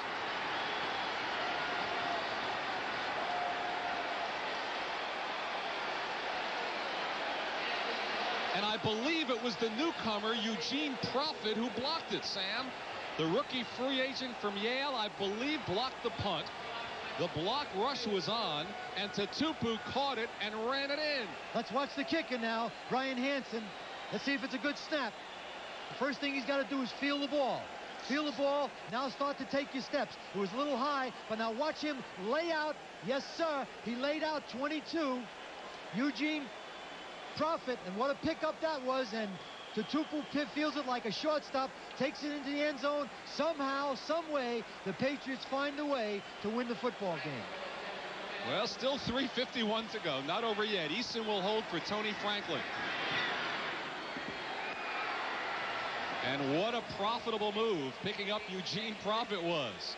He was signed this week. He was with the Patriots in training camp, had a broken thumb. Patriots in action this week, and Profit, here he is, blocks the punt. What a play. And the key is to make sure you lay your body out in front of the kicker so that you get to a point where you hit the ball and not his foot.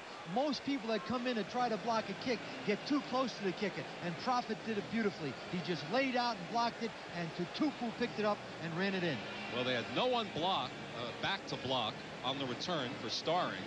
So you had to figure he realized he wasn't going to win the game offensively, Raymond Berry thought. And he decided to try to do it with special teams. And the captain, Mosi Tutupu, is the man who took it in. What a play. Now watch Profit 22 as he lays his body out right in front of the ball.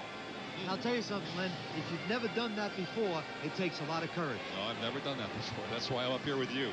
And Tutupu runs it in for the enormous touchdown to put the Patriots up 14-13 with 3:51 remaining. Now, Len, the Saints are involved in a game that they don't play well. However, there's 3 minutes and 51 seconds left to go. They have all their timeouts, and they got the best field goal kicker in the National Football League. He has won 4 games kicking the ball over 50 yards that were game-winning field goals. So the Saints will be patient, and the important thing right now is to have a good return on the kickoff. That's Mel Gray. He's a good returner. At the 8. There he goes. Mel Gray dragged down at the 45. And the way he was ripped down, I thought there might have been a face mask, but I don't see a flag. 39-yard return to put the Saints in business. Now they got exactly what they want. Anderson's a long-range field goal kicker. Got excellent field position. Now they can run the ball with Ruben Mays. See Gray is second. Kickoff return. Starring has been pressed into punt return role today for the Patriots, but here go the Saints. 3:40 to go. Gray congratulated. Fine return. First down at the 46 for New Orleans.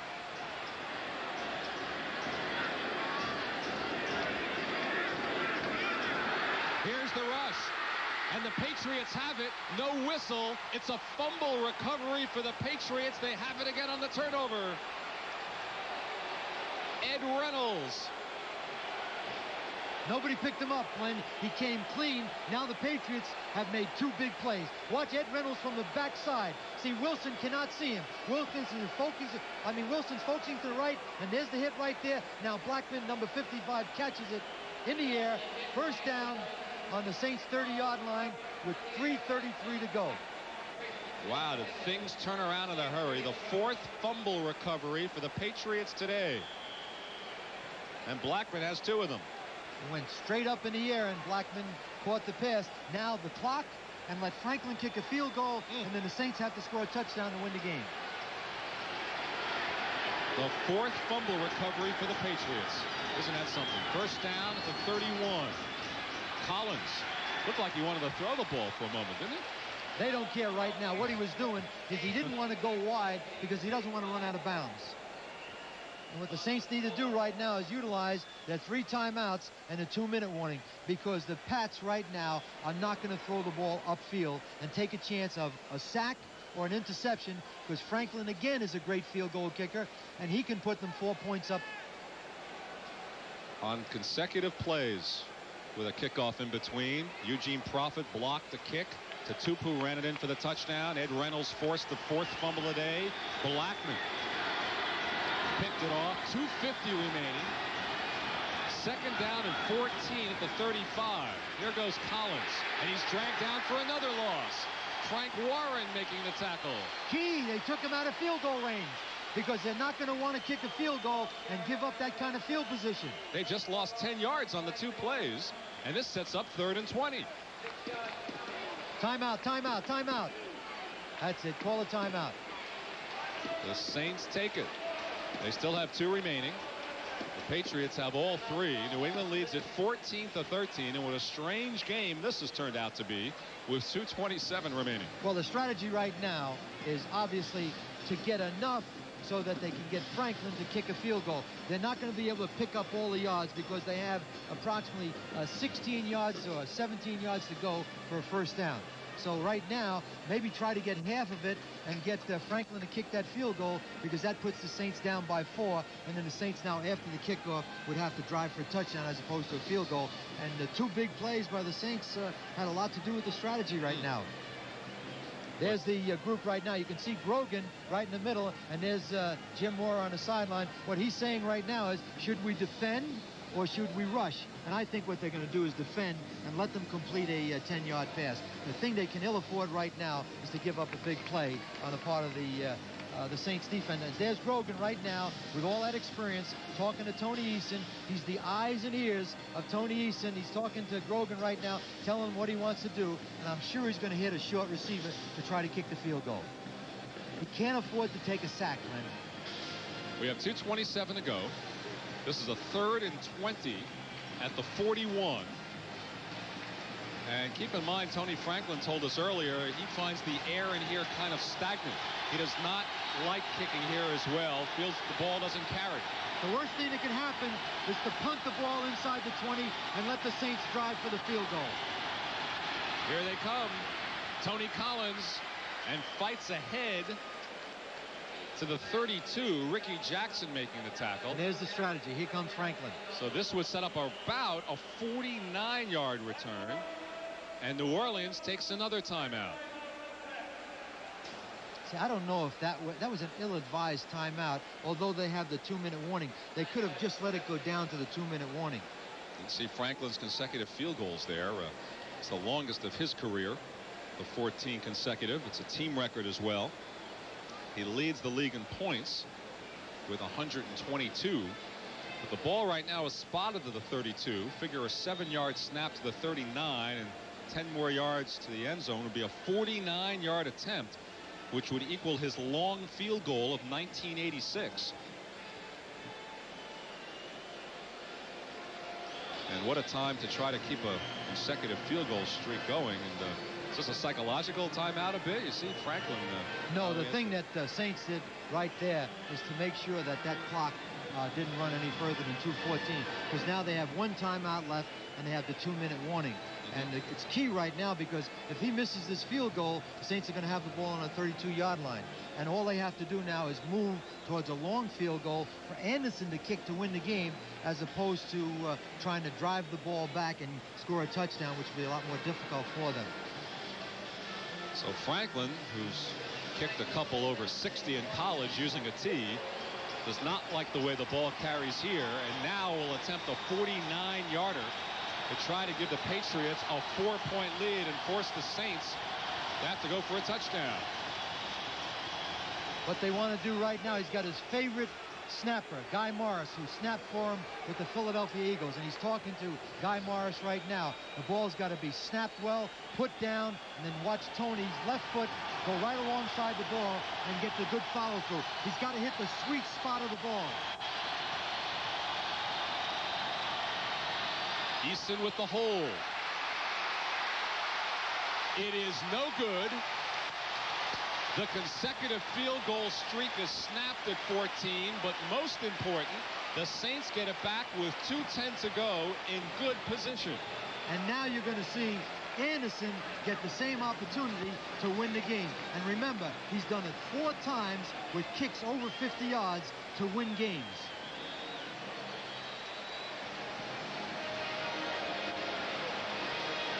Some consoling handshakes and pats on the back for Franklin, and now Anderson will think about it. Interesting, he came from Europe and never kicked the ball before in his life. Matter of fact, he's a very bright young man. He speaks languages. He was born in Denmark. All right, 2:10 to go.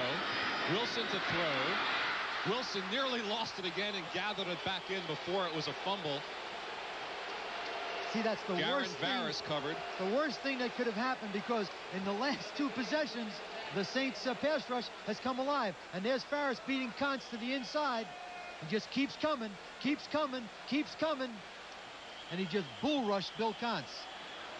And before they could snap the ball, 2-minute warning. So the Patriots lead by just 1, 14-13. And we've reached the 2-minute warning.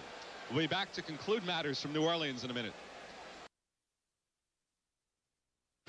Back in New Orleans, Len Berman with Sam Rutigliano.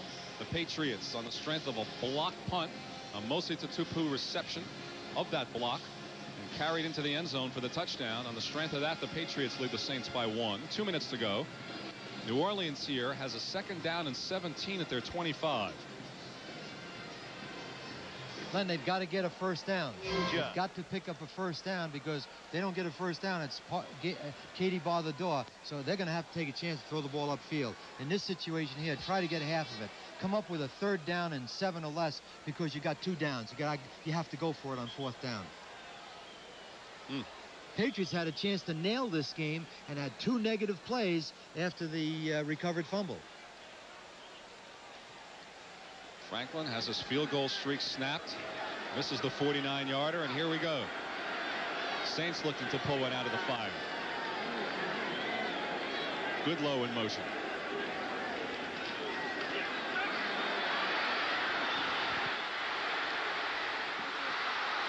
And it's ruled a fumble. Touchdown, Brent Williams. I don't believe it. Brent Williams on the 5th fumble of the afternoon. Well, it hasn't been artistic, but it's been done. Eugene Profit from Yale University blocks a kick. They go ahead 14-13. Dave Wilson, right, is going to make the Tonight Show with Johnny Carson as he tries to dodge this now. Go up to the inside. Now watch what happens right here as he tries to get rid of the ball. He fumbles the ball. Now 96 picks it up. Brent Williams puts it in 2nd gear, and he's going to take it right into the end zone. And I think this game, Len, is history. First career touchdown for the 7th round draft choice of Toledo. He will not give that ball up today. 21-yard return. Tried to fire a football, and it never came forward. The ball went backwards. The fumble. Patriots now lead it. Franklin, the extra point, and with 1:49 to go, New England now leads it 21-13. You have to feel for Dave Wilson. 5 fumbles and a blocked punt. And Brent Williams on the far side after his fumble return for the touchdown. Just a strange football game. The Patriots defense and special teams accomplishing this apparent victory, which would be 7 in a row, but still 1:49 to play. And they've done it interesting right now for 3 weeks in a row. But the key now is they've got an 8-point lead. And so the Saints have to put 2 drives together. They got to score a touchdown and kick a field goal. And with 1:49 left with 1 timeout, it's not likely. And we said right at the top, Len, one team expects to win, and so they never give up. They got a chance to make something happen, and the other team hopes to win, and as a result, they get beat, possibly with a blocked punt and a fumble by the quarterback for 14 points. They did a tremendous job holding the Patriot offense today. This is dangerous precedent. I think Patriots fans are going to start tuning in just for the 4th quarter of games. I mean, why bother with the first 3, right? Right. There was nothing that happened. Now, you got to remember. We're not advocating this now, we remind you. But 3 weeks ago, a Hail Mary pass against the Rams. Last week, basically the last play of the game against Buffalo, where he hit Beatty in the end zone. And now we have a new hero in Eugene Profit. But you know, Len, good teams each week. Eric Profit. Good teams each week find a way to win. Eugene Profit. I was right the first time. Right. Boy, oh boy. With all those injuries the Patriots have suffered, kid from Yale does it for him. That was the crucial play of the game. It is 21-13 New England. 1:49 to go. Gray at the 6. He nearly fumbled it. Gray out to the 25. And the tackle turned in by Milford Hodge. Here's the block by Eugene Crawford, 22. And watch the Tupu pick it up on the first hop and take it in the end zone. Tied the score. Extra point. Patriots went ahead 14-13. It wasn't very artistic, but it doesn't make any difference. They got 21 and the Saints got 13. That's why it's a 60-minute game. It all happened in the final 3 or 4 minutes. Last week, Wilson was intercepted 4 times. So they wanted him to watch the interceptions. That wasn't the problem today. 5 fumbles, including his costly one. Complete. Eugene Goodlow out across the 35. Clock continues to run with 90 seconds remaining. Well, they can score a touchdown and get an onside kick, and they got Anderson as the kicker, so they shouldn't give up. Get the ball upfield. Rifles it on a bounce. Incomplete. To Mike Jones. Raymond Claiborne covering. So you talk about big plays, and you mentioned it at the time when Raymond Claiborne caught Reuben Mays from behind in the clear 50-yard run and prevented that touchdown. That was a 4-point swing. And then I hark back again. I hope not too much on that series late in the first half. They're at midfield, and they chose to run out the clock rather than go for 3. Particularly when you have a kicker like Anderson. All you got to do is get 1 first down. So you're talking 7 points there, and right now it's an 8-point game. And he completes this one to Kelvin Edwards. Near midfield, 1:10 to go. The Saints have 1 timeout left. Take a chance, go upfield. You could have a pass interference. They could get a touchdown. Onside kick with a guy like Anderson, you can win the game. Get it upfield. Wilson firing, completing at the 30. Come on, no huddle, guys, no huddle. Throw one in the end zone. You got a chance with an onside kick if you can score a touchdown. But you got to hustle. Goodlow. You got to hustle. Eugene Goodlow inside the 30. Got plenty of time. Plenty of time. You can throw 3 in the end zone in 18 seconds. Inside of 40 seconds now. Firing. Complete. Get out of bounds. He rolls out of bounds, stopping the clock. Good play by Eric Martin, and still 33 seconds to go, and they're inside the 10. The game is not over. He's got to score right away because he has to give himself time on the onside kick to get maybe a first down and then have Anderson kick the field goal. What was the rule we were talking about coming over this morning? The 2-point conversion? Too bad they don't have one today, huh? Yeah, it would be interesting. It was great in the old days of the AFL because it's significant, because right now that could take this game into overtime. Well, the Saints are 33 seconds away from being 0 for the franchise against the Patriots. Wilson firing, touchdown, 29 seconds left. Goodlow. You know what the question is now, Len? Why couldn't they have done this the entire game? Well, what I know think the answer what happened, to that. The answer to that is I think the Pats defense let up. And they didn't put any pressure on Wilson. Now watch Wilson as he drops back right now. He's wide open. Look at the protection. No pressure at all. Goodlow is wide open. Roland James makes the hit, but you can't go for 2. But it's going to be 21-20, and then watch the good hands people line up for the Pats. They move 6 plays, 74 yards, 1:21. Anderson caps it off, and with 28 seconds to go, it's a 1-point football game. 21-20. We'll be back for the conclusion in just a minute. 28 seconds to go. The Patriots nursing a 1-point lead. Look at the guys who are up on the line for the Patriots. They are defensive backs and wide receivers and running backs. This is where the rule, when they move the ball back to the 35, hurts you at the end of the game too, because now you're going to have to get a couple of first downs depending upon where the ball is fielded. Right. They do have a timeout remaining, and the onside kick is coming. Sometimes these things are fielded like a shortstop and they go the other way, but it's going to have to ricochet off for a white jersey. Here it is. Did it go the 10 yards? It's ruled a recovery for the Patriots. This game is history. The Patriots recovered, 1 timeout left, 28 seconds. He didn't hit the ball hard enough. Bowman with the recovery. And there he is, Jim Bowman. So the ball is marked exactly 10 yards away.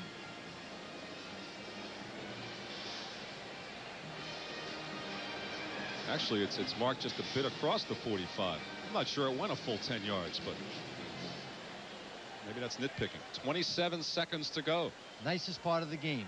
Raymond Berry is drinking the wine, and Jim Mora is stomping the grapes.